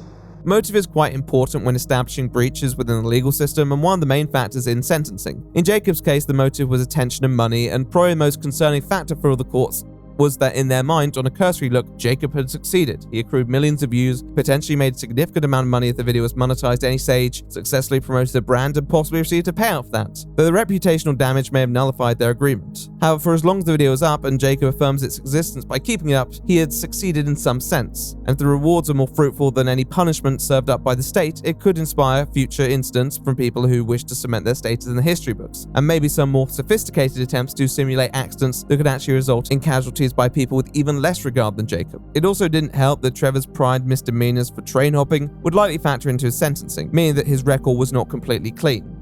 In these moments, Jacob had often taken to his channel in the past to attempt to make some sort of case for himself. This time around, though, his YouTube channel remained quite quiet. Nevertheless, on Twitter, or X now, a couple of weeks after his guilty plea, he reactivated his mostly dead account for one last Hail Mary, in possibly the most strange moment in this whole story. The first stage of this makeover seems fairly unexceptional, a change in profile picture to one with his dog. However, he then decides to begin emphatically retweeting Elon Musk, one where he comments on an interview between Tucker Carlson and Andrew Tate, and his reply where he talks about new updates on the platform.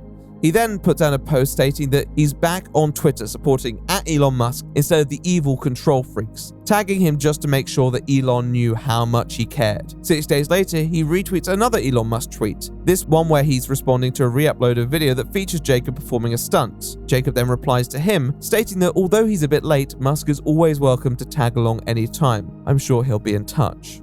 Jacob had never presented himself as an overtly political person, so this about turn was strange and noticeable to anyone who did actually notice it. The problem was that Jacob's social media clout was so little that neither Musk or really anyone of that took notice. With less and less ambiguity to play with, it seemed that Jacob had the fleeting thought to make himself a soldier in the culture war, with the hope that such positioning would allow him to receive unconditional support from powerful people who would enshrine him as a martyr to a certain narrative. Though the people who were taking him down were the control freaks that go after others like Musk. It was the desperate final act of someone who had already pled guilty to what he was accused of and couldn't really speak on his own case, so wanted to make it emblematic of another issue. By now, in spite of the struggle, Jacob's fate appeared to be sealed, and it wouldn't be long until his tune changed once more.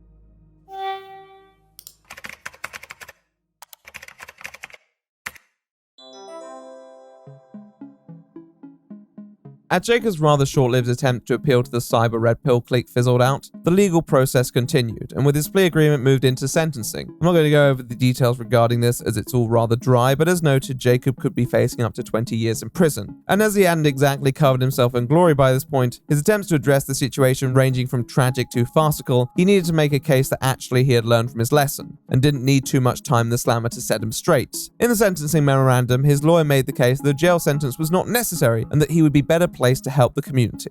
If you want the best argument in favor of someone, then this is the best place to look. It's pretty routine, but always interesting to see the other side. And in the sentencing memorandum filled out by Jacob's attorneys, there are many kind words to be said about Trevor's life and achievements, some of which we've spoken about in this video, some of which we haven't. There are two main points that are conveyed in this file, the first being that Jacob was an individual with great talent and potential, with so much more he could offer the world, and the second being that Jacob was genuinely remorseful for his behavior and sincerely regretted his actions. The first point doesn't seem too hard to prove. Jacob was incredibly talented, and there was little debate about that. He was an overachiever in practically every field he specialized in, even graduating high school nearly 2 years before he was expected to. You couldn't really say he wasn't a prodigy with the world on his shoulders. He was competing in professional tournaments from a ridiculously young age. He had much to live for. I think the question that many ask at that point is, why waste it?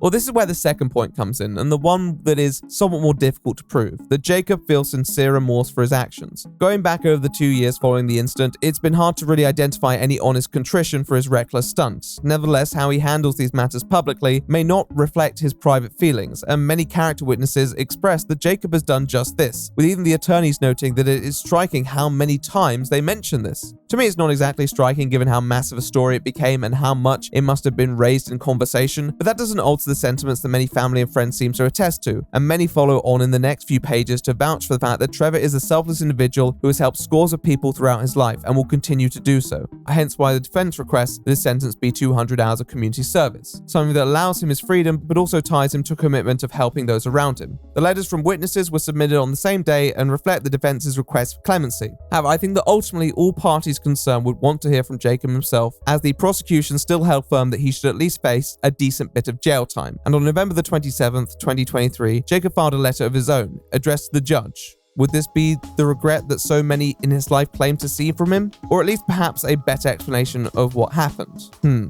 This is a strange one because it's not that Jacob doesn't effectively convey the remorse and regret sincerely. In many ways, he does. He accepts responsibility and the consequences of his actions. Outside of apologizing for the remorse he caused, expresses regret in a way that seems believable. Tonally, it's well written, but logically, with what we've observed and what we know, it's hard to really completely buy what he says. He writes that part of what has led him down this path is his failure at the Olympics, the lack of purpose since then, and the successive injuries that he experienced in the past half-decade. Of course, this shit is never fun to deal with, but at the same time, the relationship between these factors and the eventual incident and cover-up isn't really properly defined. The first part ends with the question, how long am I going to do action sports and stunt work for? Yet this question is never really answered, nor is its relationship with the matter at hand stated. Instead, when answering why he did this, it was because he was confident he could do it without causing any harm. That's just not really an answer though. Not acknowledging potential harm is a factor that can enable someone to do something ill-advised, but it's not really a reason to do something. Nobody says, I might have toast for breakfast because it's not a war crime. The fact that it's not a war crime is obviously a bonus to said sustenance, but it's not the main motive for eating it. Consideration of harm is more reason not to do something. Again, although remorse seeps tonally through the pages, it doesn't really add up when you look at the fabric of what he's saying. Only last year, he was blaming this incident on losing his ex, and now it's snowboarding, losing a friend, sports injuries. Further to this, he states that as soon as he jumped out of the plane, he realized he'd made the worst decision of his life, and really just continued to dig himself a deeper and deeper hole as the months passed. This only really makes sense if we don't live in a timeline where he uploaded the video a month after. He had loads of time to change his mind and not put that video on YouTube, but he made that decision. If he truly believed it was the single worst choice of his life, why would he broadcast that to millions of people and maintain such a transparent lie in all the following uploads where he expressed very little care for the incident? Lack of tangible harm isn't an answer here, and Jacob doesn't really provide one, just alluding to attention addiction in talking about the remedial measures he'll be taking. Further to this, he says, for whatever reason, Ridge Wallet approved the release of the footage I had filmed and encouraged me to post the video, like they were the devil on his shoulder. Anyone with any sponsor experience will tell you that the sponsor's job is to greenlight the video and the segment and practically nothing else. Unless he's implying that he told Ridge Wallet the crash was faked, their team probably wouldn't have noticed. Jacob states he wholly accepts responsibility, but he can't help passing passing the buck a little. It just feels like there's still that sense of disconnect between the actions and the consequences, and it's not like Jacob hasn't suffered the consequences of this and lists them out in reasonable detail, even showing that he had lost the love of his life. I don't know if that was his previous girlfriend who left him before he crashed the plane or another one after he crashed the plane. I don't really know. The bottom line is, if he does understand why he did this, it's not being shared in that apology letter. And it feels like he's relying on the ignorance of the judge to find the most innocent way to portray what was ultimately a selfish and dangerous act. It's true that Jacob's feelings could have changed over time, hell, even in the months running up to this court date. But even if he ticks the boxes of an emotive and moving story, it's very hard to look at this apology as sincere, with all the context and ways he's tried to escape actual accountability in the past. Even under pressure in the court of law, this response seems calculated and designed to set up another chapter in Jacob's life. But what could that chapter be? Well, there might be one reason.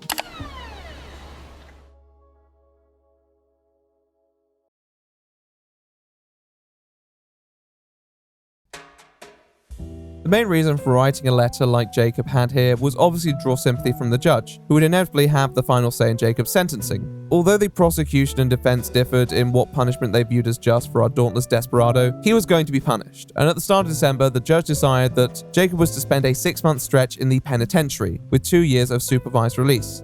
Although he could have faced up to 20 years, this outcome wasn't exactly surprising, as Judge John F. Water believed that Jacob's remorse was sincere, and although still wanting to make sure his deliberate action didn't go unpunished, didn't believe that it warranted a penalty any more severe than that. It seems that Trevor Jacobs' letter and his accompanying plea had worked, and the day after he took to Instagram to express his gratitude for the verdict, thanking his friends, family, lawyer, and of course Judge Walter, who understood, quote, the truth of the situation.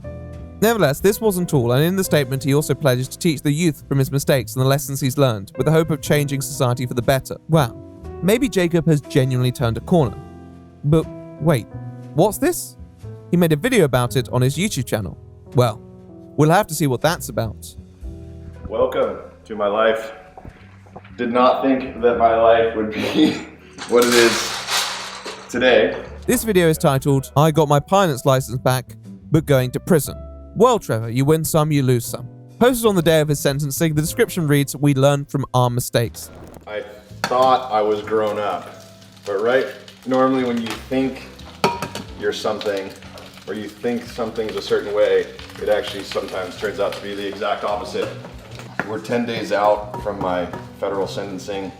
I have no idea what's gonna happen. I was facing 5 felonies, all carrying up to 20-year sentences, or most of them. Got that pushed down to 1, and now I'm facing a obstruction of justice charge for covering up evidence. You want to respect the law, you want to respect the government, you don't want to step on their toes. Even though I didn't intentionally step on anyone's toes, it still happened. But I think it's fascinating to show, somebody out there like what this actually looks like.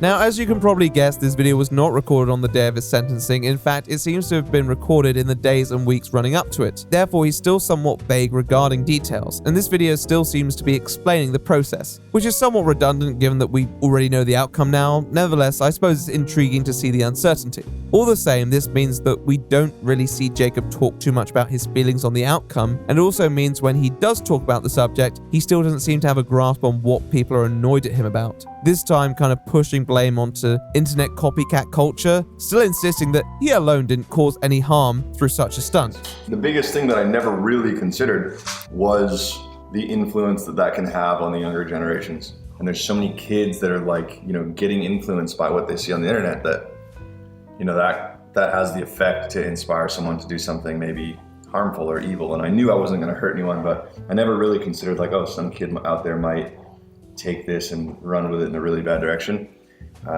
So I understand that aspect of it, and for that I never would have done it had I realized that effect. Much of the remainder of this video is just him going around partaking in various athletics and sports, wearing his adventured merch, of course. I'm not sure there is a single scene where he's not wearing it, in fact, which is some level of commitment. It's not very much of a video addressing what has transpired, which I suppose isn't necessarily his fault until you consider that he promoted this video under the premise of this in his Instagram post. And anyone who's coming here from there has seen him express remorse by flying a plane and jumping out of one. Fortunately, this time they were different planes. Happy to be up here in the sky with you.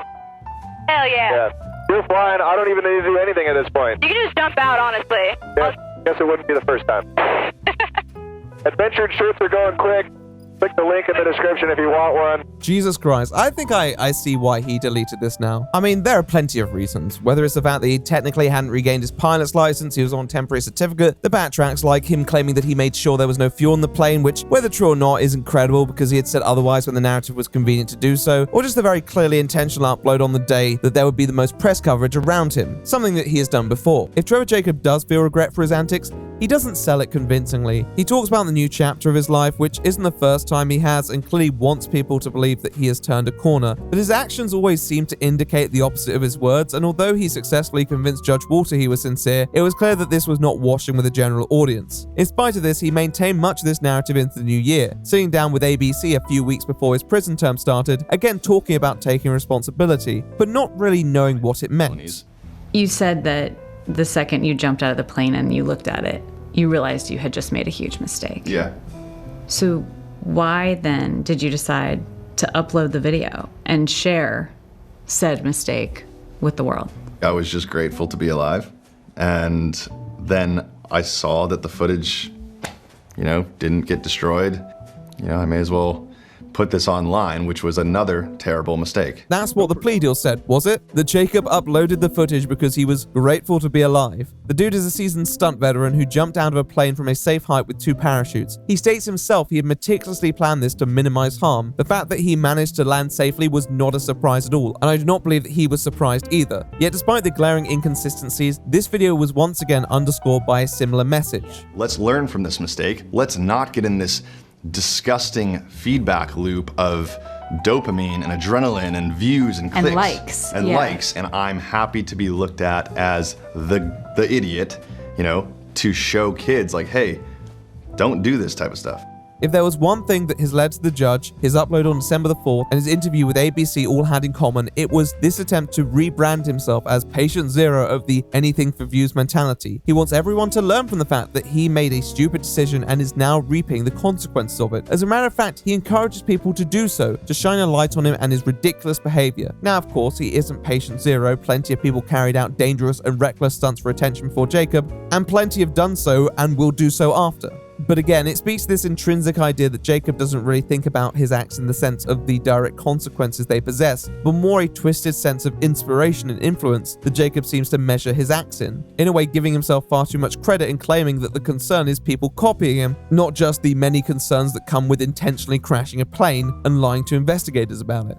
Jacob wants the image of a changed man because to him, that's what he sees as the next step of his media venture. But depending on who he's appealing to, whether that's the media, the viewers, or the judge, his explanations and justifications vary wildly, which to many did not signal change. Jacob wasn't patient zero of the desire for virality on a large scale. In fact, one could go on to question whether he was even a victim of it. If this whole saga wasn't just for views though, what was the point?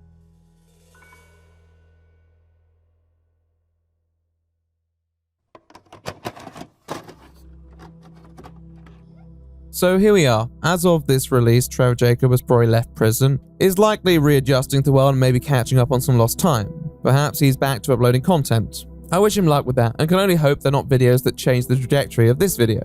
We've already heard from the interviews and messages what he wants to do with the lessons that he's learned, to warn people about the dangers of social media and the desire for virality. A noble cause, but as said, I think it goes deeper than that.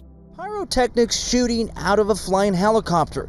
The stunt looks like it's from a Hollywood blockbuster film, but these are no special effects. Federal prosecutors say they're the real deal. Every other day we have some simpleton deciding it's their turn to be social media famous. They do something offensive and egregious that upsets people's sensibilities. Much of the time this can involve serious breaches of the law. When they do acquire fame or infamy, they milk it. They milk it to kingdom come. They go on the TV shows that invite them, indulge the articles written about them, because they know what they're doing, and they have no shame in doing it. They don't really care what people think as long as they're part of the public consciousness. They could be public enemy number one for all they care. You then terrorize this poor elderly woman and take her dog away and traumatize her. So the story about that, hang on. Let me speak. Yeah, because no. Let me speak. I'm going to tell you. Let me talk about that situation. No, for the viewers, wait a minute. Wait a minute. For the viewers, Wait a minute. For the viewers who Wait a don't know minute. what you've done, Hold up. I'm going to tell Hold them. up. No, you hold on. TV right now. No, you can hold on. Right now. I'm explaining. It's been going viral everywhere. I'm explaining. They already know what's been happening. Don't just keep talking like an idiot. Right? Don't. Let me finish what the viewers don't know you did. In a way, I think Jacob would love to be a part of that cohort because it again assigns blame to partly a cultural issue, positions him as a victim of sorts. I'd be more than happy to assign Trevor Jacob to that trash can of history if I felt it was the case. But the truth is that he wasn't that kind of person. If Trevor Jacob was merely your view-hungry content philistine overcome by the hunger for clicks, then he wouldn't have built a repertoire where he clearly tried to present himself as a respectful member of sporting society, which in many ways he was at the time. Sure, as someone who participated in dangerous acts, he wasn't a stranger to pushing the boundaries of safety, yet as Travis Pastrana said in an interview on the run-up to Jacob's Olympic performance, this wasn't a guy who would take a risk if he didn't feel the odds were in his favor. I believe that was a philosophy which extended over all realms of Jacob's life. Sure, Jacob wanted the views from what was going to happen. I have little doubt about that, but I also think the video represented a symbolic turn for him in how he wanted to define himself on the platform. So passionate about coaching. I'm so passionate about psychology and spirituality and learning just all about the human mind and physicalness of the world, and also sharing fun, having adventures, like going out on adventures, sharing my trips and train hopping experiences and my tattoo removal and all this stuff. It's like life's a journey, and I want to share it with other people because I think that's really cool. In the past few years, Jacob had been building personality that would serve as an evolution from his old self. He used storytelling content to do much of this, where he'd be able to sit down and provide information on his past antics. He liked to talk about his crazy stunts, yet through a retrospective lens that would give him some separation and the semblance of growth for his viewers. As we saw though, he wasn't always telling the complete truth, yet sometimes the lies felt so trivial that they weren't even worth paying attention to. They told us that Trevor was very conscious about how he wanted to be perceived. Sometimes there's a lot of snow where that section's not 70 feet off the ground, but at this point, I was definitely 70 feet off the ground. I'm literally looking at them with these eyes of begging, please don't let me go. Trevor wanted to be this guy who had been there, done that, purchased the adventure t-shirt on the website, and now had so much wisdom to bestow onto all of the youths who wanted to be just like him. Sound familiar? Yeah, all of these videos served as constitution for an image that Jacob didn't really believe he possessed, but wanted because he knew that the allure of experience would garner online respect. The plane crash video was meant to be the culmination of the individual crafted in the prior uploads, a turning point where he put all that expertise on show, faced a crisis in the midst of routine content, and created another story to tell, another layer to his persona. I think the virality argument only worked if Jacob expected to be caught, and in my opinion, although it might seem obvious in hindsight, my impression is that Trevor genuinely thought he'd fly onto the legal radar, though was aware that some people may raise their eyebrows, hence why he put some mechanisms in place to cast uncertainty on the case. Obviously, he keeps the camera off the controls at the time of the incident. He buys a plane that's already on its way out and flies to a location that would be naturally difficult to land. At this point, he thinks he's at least planned this flight to be ambiguously tricky to analyze.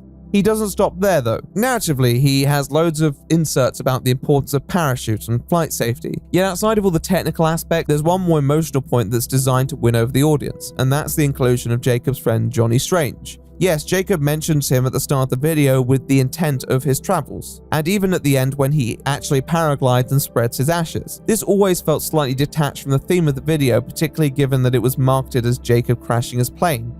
What purpose did it truly serve? So we'll wake up first thing in the morning and start hiking the mountain to spread Johnny's ashes on one of his favorite mountains in the Sierra Nevadas. This is the goal and intention that I set before even embarking on this adventure, and there's nothing that's going to stop me from following through with that.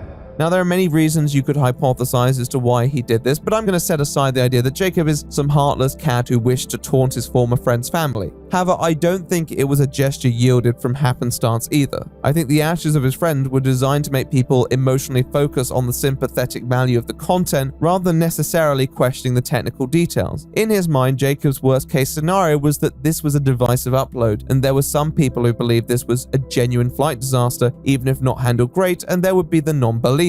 And in that moment, Jacob would appeal to the sentimental value of the video, and at least leverage that to cement the people who believed that he was behaving with the best of intent. However, really what Jacob saw the video as was a vehicle to make him a more compelling person, a more interesting figure, and one that would draw more of an audience in. He wasn't like many of the people who carry out dangerous stunts for mere virality, because he wanted everyone to believe that he was acting with honest and genuine intent, and he put in mechanisms to throw people off the case. The fact that he was caught quickly did not alter that. He expected people to, by and large, believe this was real, and I think he even possessed an expectation he might receive praise for this. Who knows what this could have yielded or what Jacob was expecting. Headlines and interviews where many commend our spirited pilot on a split-second decision. A serious conversation where we discuss the importance of flying with a parachute and the sacredness of life. Jacob wasn't someone who could create content merely for virality because he couldn't sincerely be that shameless of a person. He wasn't a misanthropic individual, and he didn't enjoy causing harm or pain, nor did he really like the thought of him being a big villain.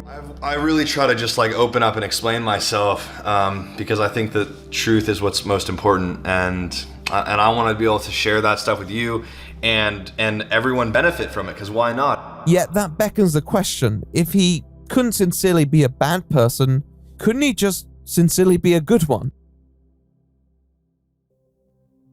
We've spoken a lot about people forging personas on this website to inflate their status and reputation without necessarily possessing the proper credentials. Hell, the last video was about someone who supposedly faked their gameplay to garner respect from the gaming community. It's pretty commonplace because it's easy to put on a mask and pretend to be good at something you're not at. The strange thing about Trevor Jacob, though, is that he was good.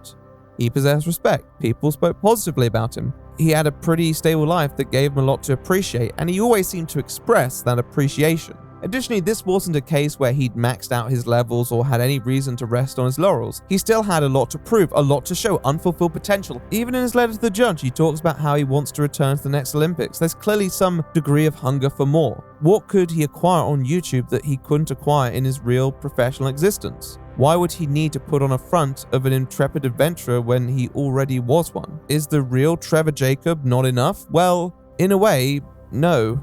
Not at least for Jacob. Yep, I'm just focusing on half pipe now. I used to do slope and pipe, but the level of riding's so high that I just decided to focus on one thing and took pipe, and just learning day by day, getting better and trying new things and having fun. Trevor Jacob erupted onto the scene at the end of the 2000s, an exceptionally talented teenager with seemingly infinite potential to boot. And this expectation and anticipation only grew in the years up to the Sochi Olympic Games. Jacob wanted success as well and seemed prepared to put in the hours to prove himself.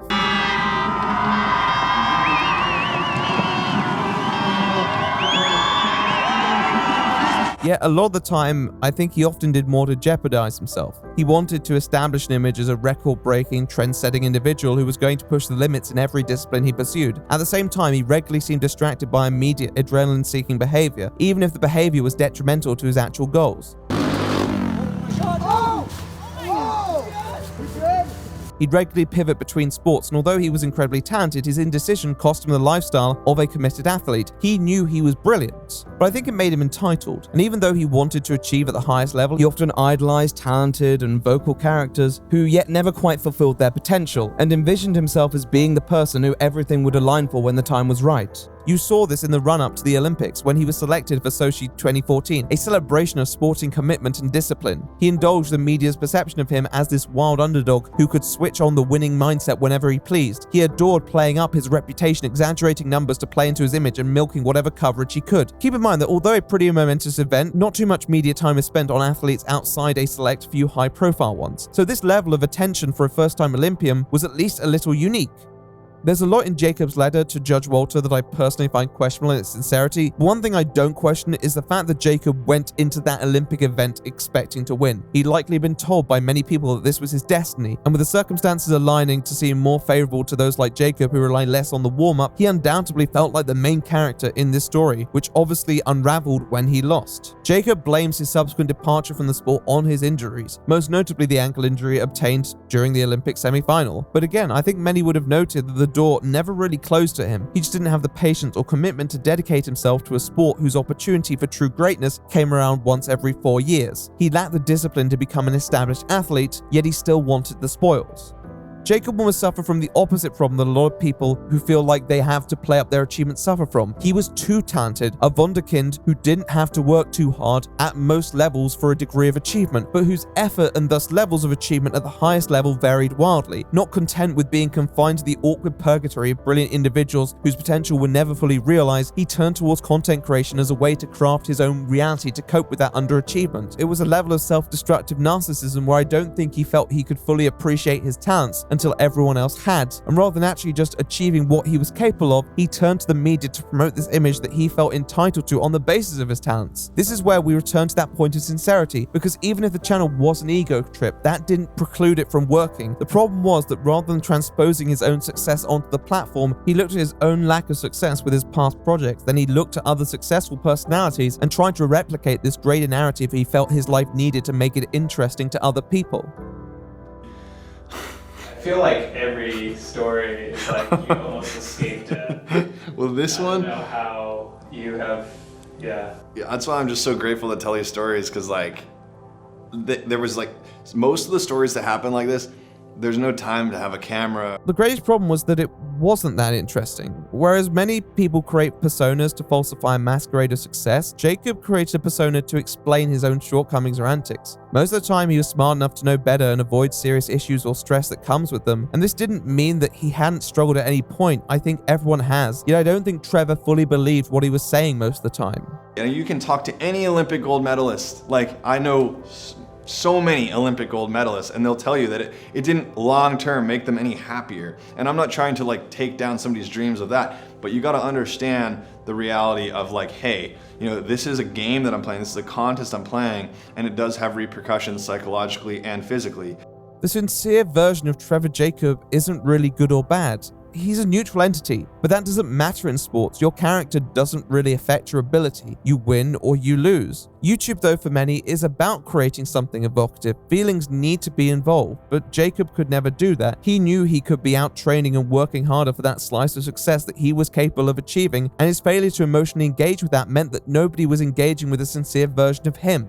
To Trevor Jacob, YouTube was just another sport, but winning and losing looked very different here.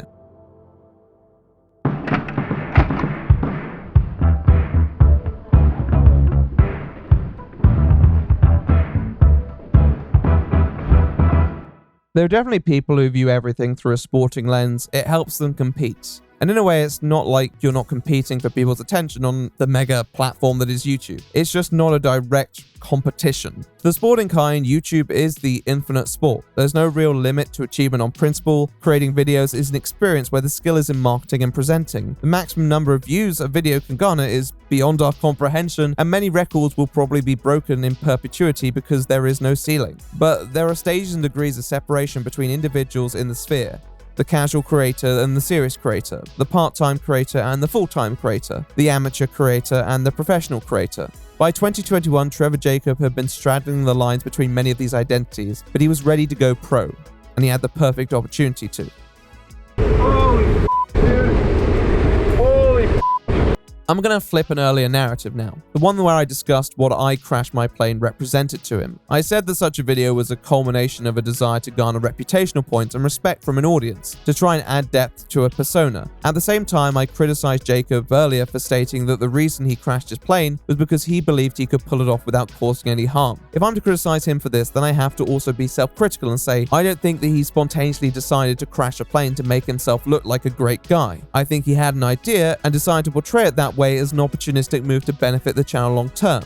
But that wasn't the reason the idea popped into his head in the first place. And for that, well, I think the answer is a little different. I believe that I've held for a while there are two main types of content creators. Ones with emphasis on content and ones with emphasis on the creator. The former typically focus more on short-term views and attracting attention of audiences through clickbait and other attention-garnering techniques, while the other tries to build a longer-term relationship by retaining a loyal audience. Trevor Jacob was definitely the former, but he wanted to be the latter. He wanted people's respect and admiration, but didn't know what to do for it. He used clickbait, and it was often most effective when the subject was the most interesting. But a lot of viewers didn't really stay for him outside of his content, and he was constantly holding on for engagement outside of this. His view to sub ratio was rather high, and it meant there wasn't some lasting connection being forged, even if people found entertainment in the individual videos. In spite of this, Jacob had still gradually pulled himself over the 100k mark, which completes YouTube's own quarterfinals in a way. Reaching six figures does place you on the radar of more people. Many of those people are netizens that do not have any influence in the destiny of your channel. But every now and then you'll be contacted by people who have something else in mind. Yes, today's episode is sponsored by Stamps.com. Thank you so much to Stamps. We love that. Sponsors are many YouTubers' lifelines. With the unpredictability of monetization on this platform, it's good to have a reliable guarantee of income from a brand that will not necessarily default on their commitments, within reason. Brands typically go with creators who have a reliable view count and subscriber base. Trevor didn't really have any significant collaborations to his name, not least on his main channel. Yet it wasn't like Trevor's history in the sporting industry made him averse to brand deals. He was open for business, and if he was trying to set up his own business, he'd of course be down to work with others. That's synergy. This is where the sponsor of that video, Rich, enters the picture.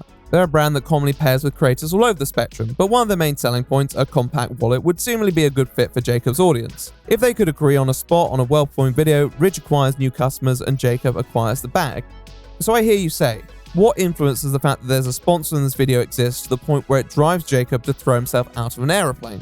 There are a lot of people who manage to collaborate with sponsors without doing so, and that's where sponsor culture becomes more interesting. Trevor Jacob was a man of unreliable view counts. He was a creator who secured more views from the content rather than the creator. In lieu of this, the deal with the sponsorship was probably one that was dependent on either view count or product engagement, which still indirectly interacts with a person's view count. Therefore, although the money was guaranteed, how much he was going to receive was completely up in the air. No pun intended. Jacob clearly didn't have enough of a grasp to know exactly what sort of subjects could prove compelling at 100% success. He could play it safe, maybe mess around with true crime and sports, or do a story time on one of his many stunts and antics. But even some of those ideas had flopped in the past. A lot of his most popular subjects and incidents had already been used for other videos, and if he remade those, who knows whether people would interact the same way they did last time. If he wanted the bag and the potential for possible future brand collaborations, he had to do something exceptional that would absolutely 100% guarantee returns. And the only way to do that would be to do something that nobody would normally be able to do, something dramatic, but something that Jacob could pull off. I was just grateful to be alive. Regardless of the reasons that Jacob has given himself as to why he took the flight on such a fateful day, the sponsor is at the center of the plea deal and the prosecution's arguments. I believe it. The money that was on offer could well have been the equivalent of ad money on steroids. The more views, the more money, and Jacob was lured in by that. Within it, and likely his own securities and how such a stunt may be interpreted, in how his own avarice for financial gain had driven him to do this, he saw an opportunity to reframe his whole YouTube identity and perhaps transform his online career into something more stable and sustainable. Potentially, in his mind, this was the final hurdle between him and true social media status, which is something he'd always been enticed by. This was the semi-final of YouTube. He secures a bag that he can invest in his channel, he garners more fans and subscribers, does more crazy cool stunts, and starts a useful conversation on aviation safety. It all makes so much sense before it happens. Yet like that fateful Olympic day, he fumbled at the first jump and was taken apart by meticulous and tenacious peers who paid more attention to the details than he ever could.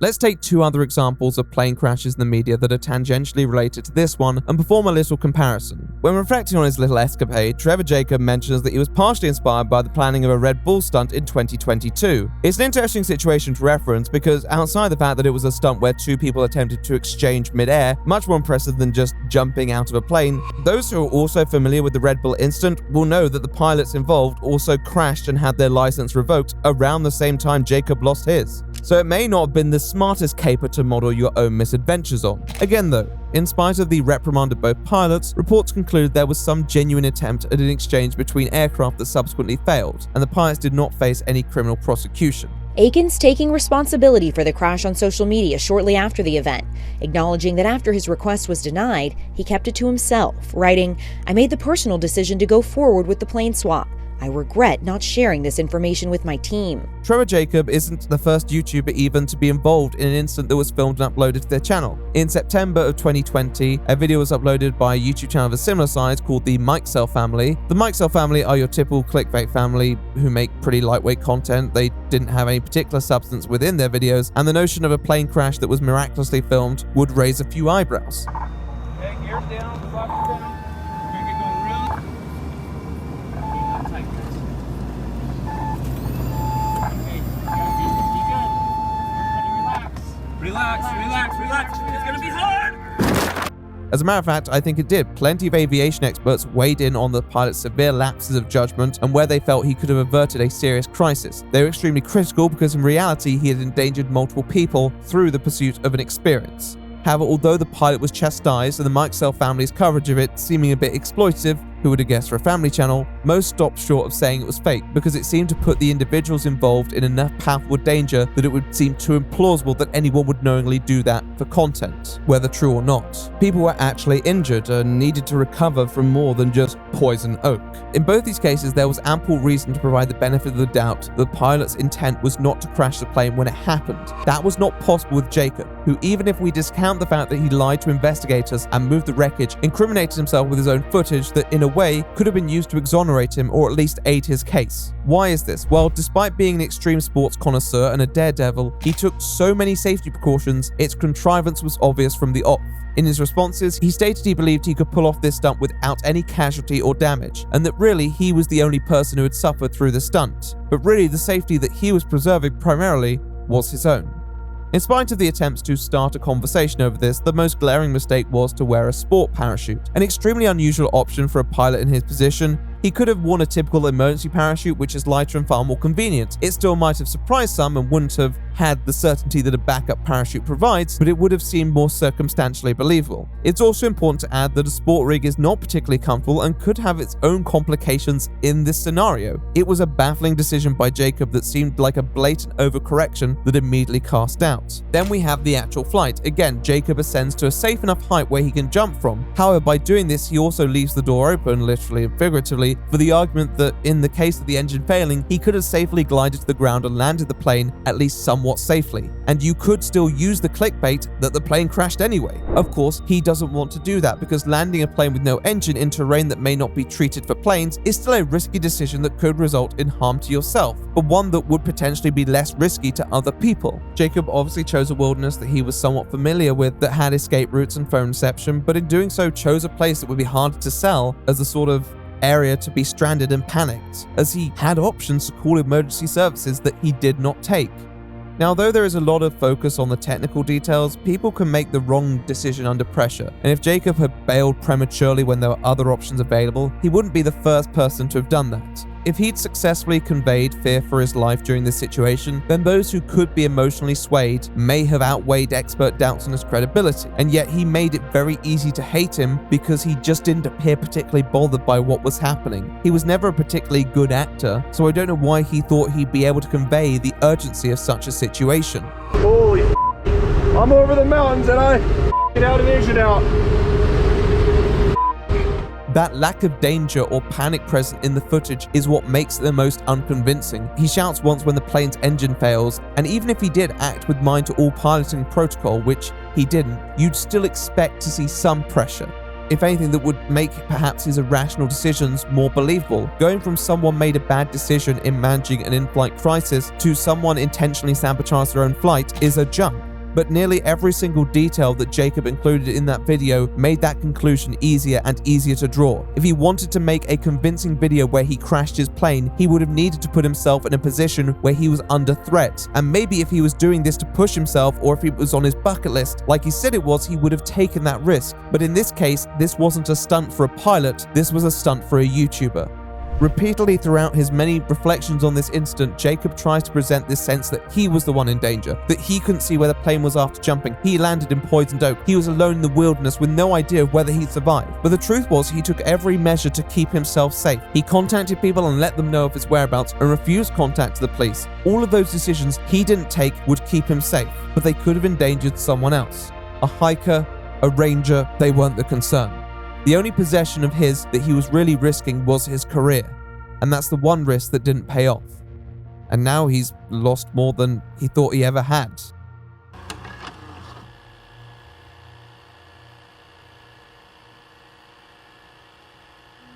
It's been a rough road, but I've definitely gotten to see a lot of people's true colors. There's been a lot of people that I've known for a long time that a little situation hiccups like this and they'll show you their true colors. And for me, I'm kind of just like sitting back, perched up on a tree, like, okay, like just kind of observing. In his December 2023 upload, with his prison sentence imminent, Trevor Jacob couldn't help but take shots at those who may have felt alienated by his actions. After everything from lying to investigators to begging Elon Musk for attention, they were the ones in the wrong. In spite of everything he's lost, and whether it's proportional or not, I feel it's symptomatic of Jacob's nature to focus on the immediate and to get the ordeal that he's subjected many close to him to. It might make me a psychopath in a weird way, but all the turmoil, I've probably never laughed harder in my life. Trevor Jacob was someone who constructed an image of a person committed to the sporting world. And maybe at one point he genuinely was. Talented and decorated, he may not have reached the heights some had tipped him for, but he was still popular and well-liked amongst many in his industry. Although he spread himself a bit thin in his areas of expertise, when he did actually commit, he was committed and capable of achieving great feats. And he wasn't afraid to put it all on the line for that achievement. He participated in acts that pushed him to his absolute limit, barely escaping serious injury multiple times. He'd never been afraid to push himself to the physical limit before. What had changed now? Well, he had found a new commitment, I suppose. YouTube started as this secondary outlet for Jacob to upload many of his escapades and to promote his sporting collective of cool dudes just doing crazy stunts. It was a pretty relaxed arrangement that allowed him to archive his life in real time, with any traffic being an added bonus. But as the years passed, YouTube moved more into the scope of Jacob as he fell away from his other commitments and seemed more preoccupied with defining his legacy through this medium. YouTube became his sport of choice, one where achievement was met through view counts and subscriber counts. Unfortunately, there's a lot of people that haven't figured that out, and I'm here for the future generations to guard against certain things that they might not understand why they're going through. In spite of this, you still wouldn't be blamed if up to December 24th, 2021, you possessed the impression that Jacob was an individual with reverence for the community that raised and supported him. Yet, overcome by the desire for achievement, attention, and financial returns, Jacob deserted the principles that he had acted within for most of his career.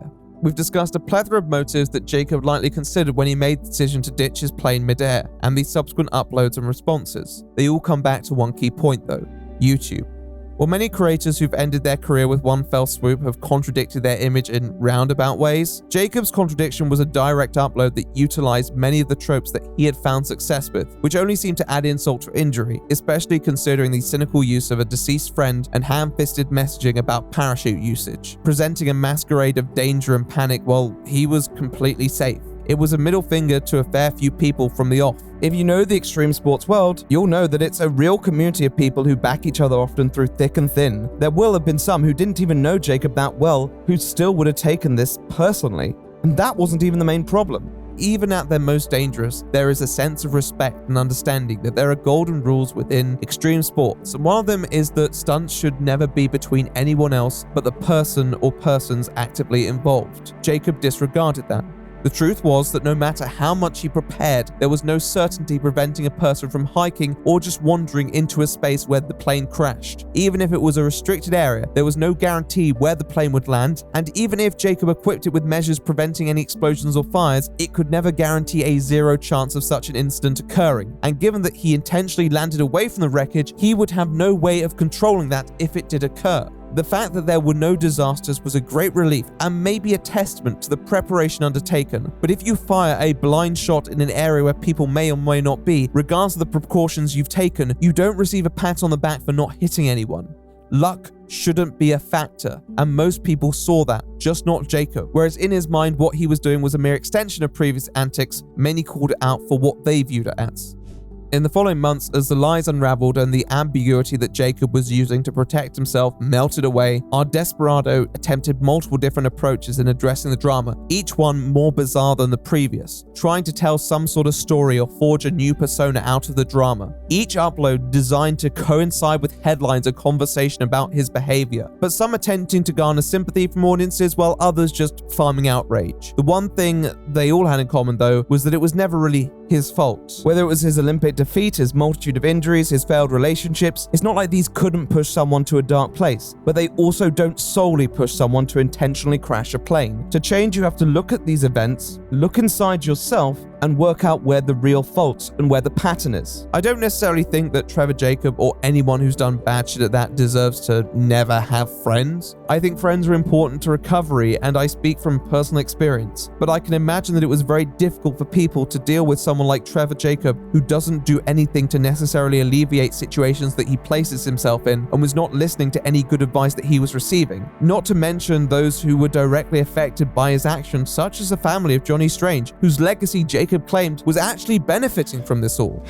You're really putting yourself at risk a lot. And I know, you can't even count how many people lose their lives now from that sport. I can't speak on their behalf, and I don't know what conversations have been shared behind the scenes, but Jacob's public disrespect for nearly anyone who challenged him, and even people who didn't, was flagrant. It came from a lack of understanding that what he did was still harmful, even if it didn't cause any direct casualties. Even when he was admitted fault, his main point of concession was the influence his stunt could have on others who would do it unprofessionally, like he did it right. It provided the impression that this was not a person who wanted to understand. And who's to say that many close to him received that impression too? I think there are a lot of onlookers who probably see the case and someone who's lost this all from one stupid stunt. But Trevor Jacob spent 2 years acting selfishly, impulsively, and irrationally, and the fact that he did lose so much was probably a testament to how much respect people had for him before this, and how much they had to adjust their worldview in light of this behavior.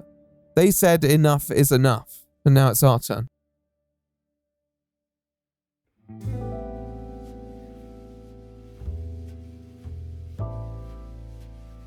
At the start of this video, I asked the question, what defines a content creator or entertainer from being just another industry professional? You've made a point that this is quite different from what they do on Jackass, because you guys are really almost approaching this mathematically sometimes, isn't that right? Yeah, well, nitro physics, I wouldn't necessarily call it mathematics. It's like, most of the guys, though, on Nitro Circus are, are athletes. They're all top, X Games gold medalists in different sports. And but I think the biggest difference between Nitro Circus and Jackass is that you can take your parents and your kids to Nitro Circus, and there's no, genitalia in 3D. The entertainment factor. Yet, with that entertainment comes a responsibility, because although there are plenty of creators who can be both professional and entertaining, sometimes the most entertaining choice isn't the most professional one, and you need to rely on your better judgment to find a way that can balance both. We saw that lack of responsibility in the past with creators like Dr. Phil, who elevated an otherwise mediocre career in psychology with a show that pitted him against many mentally unwell people, but whose framing evangelized him. There are plenty of entertainers who compensate for their lack of experience with an unhealthy dollop of melodrama because they have nothing of substance to actually offer. It's often a discredit to the actual professionals who work in that arena and who would otherwise jeopardize their career by behaving in such a way. There are many people on social media who aren't even professionals, just chatting shit and acquiring views because what they do is interesting. The problem is that none of this applies to Trevor Jacob. He was at least amongst a very small percentile of professionals in what he did. He was far more skilled than most of his contemporaries. If he wanted to, he could compete at the highest level, and he had competed at the highest level. He didn't need YouTube fame to validate his skills because he was a naturally skilled person. Additionally, it wasn't like stunt content was unpopular on YouTube or unwatchable in its purest form. Jacob had scored multiple million-view videos in the past just talking about some of his antics. There was no need to falsify anything because the reality was more than popular enough. He was well connected and well respected in the industry. So why? I think the simple answer was that although Trevor Jacob was clearly enough for many people who liked and admired him, he wasn't enough for himself. He'd crafted a narrative in his life where he was destined for some form of greatness, a narrative that stated he'd often been compromised by forces beyond his control, and what he had at this point didn't qualify for the success that he should be achieving. A few world tournament victories and an Olympic semi-final. It sounds like a lot, and it would be to a lot of people, but in a world where Jacob existed in the proximity of people who were actually famous, who went on talk shows, brushed shoulders with the stars, there was a sense that he was meant to be up there. Jacob lived in the reality where less skilled people in his domain were more popular and thought that's not fair. It was fair. He just lacked the bravado of Palmer, the swagger of White, the tenacity of other Olympic champions, and the on-screen presence of hosts like Knoxville and Pastrana. Yet it did not stop him from trying to emulate them. I knew during my cross-country planning that I could do one of two things at this particular moment. I could take the risk and fly over 13,000 foot peaks, which is very dangerous. You always in aviation want to have a way out. YouTube served the opposite purpose for Trevor Jacob than it does many online hacks. Whereas they used charm and charisma to compensate for a lack of expertise, Jacob used his expertise to compensate for his inherent lack of charm or charisma, cataloging his life story and framing it in ways that made him a more interesting and sympathetic character rather than just the thrill-seeking bro he'd commonly been perceived as, and his old content presented him as. Eventually, those stunts became a way to make him a more complete person. He began to live vicariously through these videos on his capers, and in his mind, he convinced himself the more interesting the story, the more interesting the person he'd be.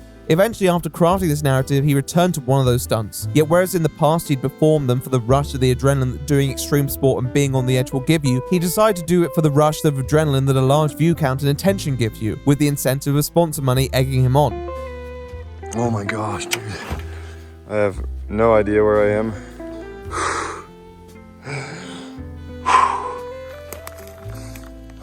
I don't even know, man. Thank you.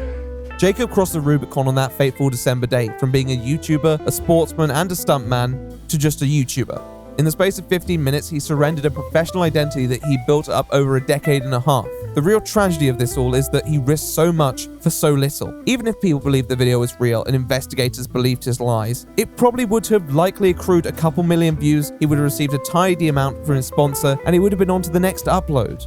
There was no grand heroism that would be perceived, and there was no guarantee that the audience who tuned in would stick around, because it wouldn't have intrinsically made him an interesting person. It would have just been another video on the platform. And where would he go from there? Would he crash another plane?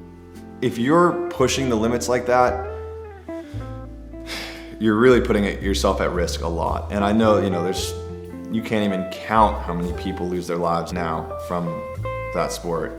There's something so sad about it all. There's so many people in the profession of thrill-seeking behavior dice with death in many of their stunts. Some die performing high-risk exploits because of errors and faults that could be avoided with better judgment.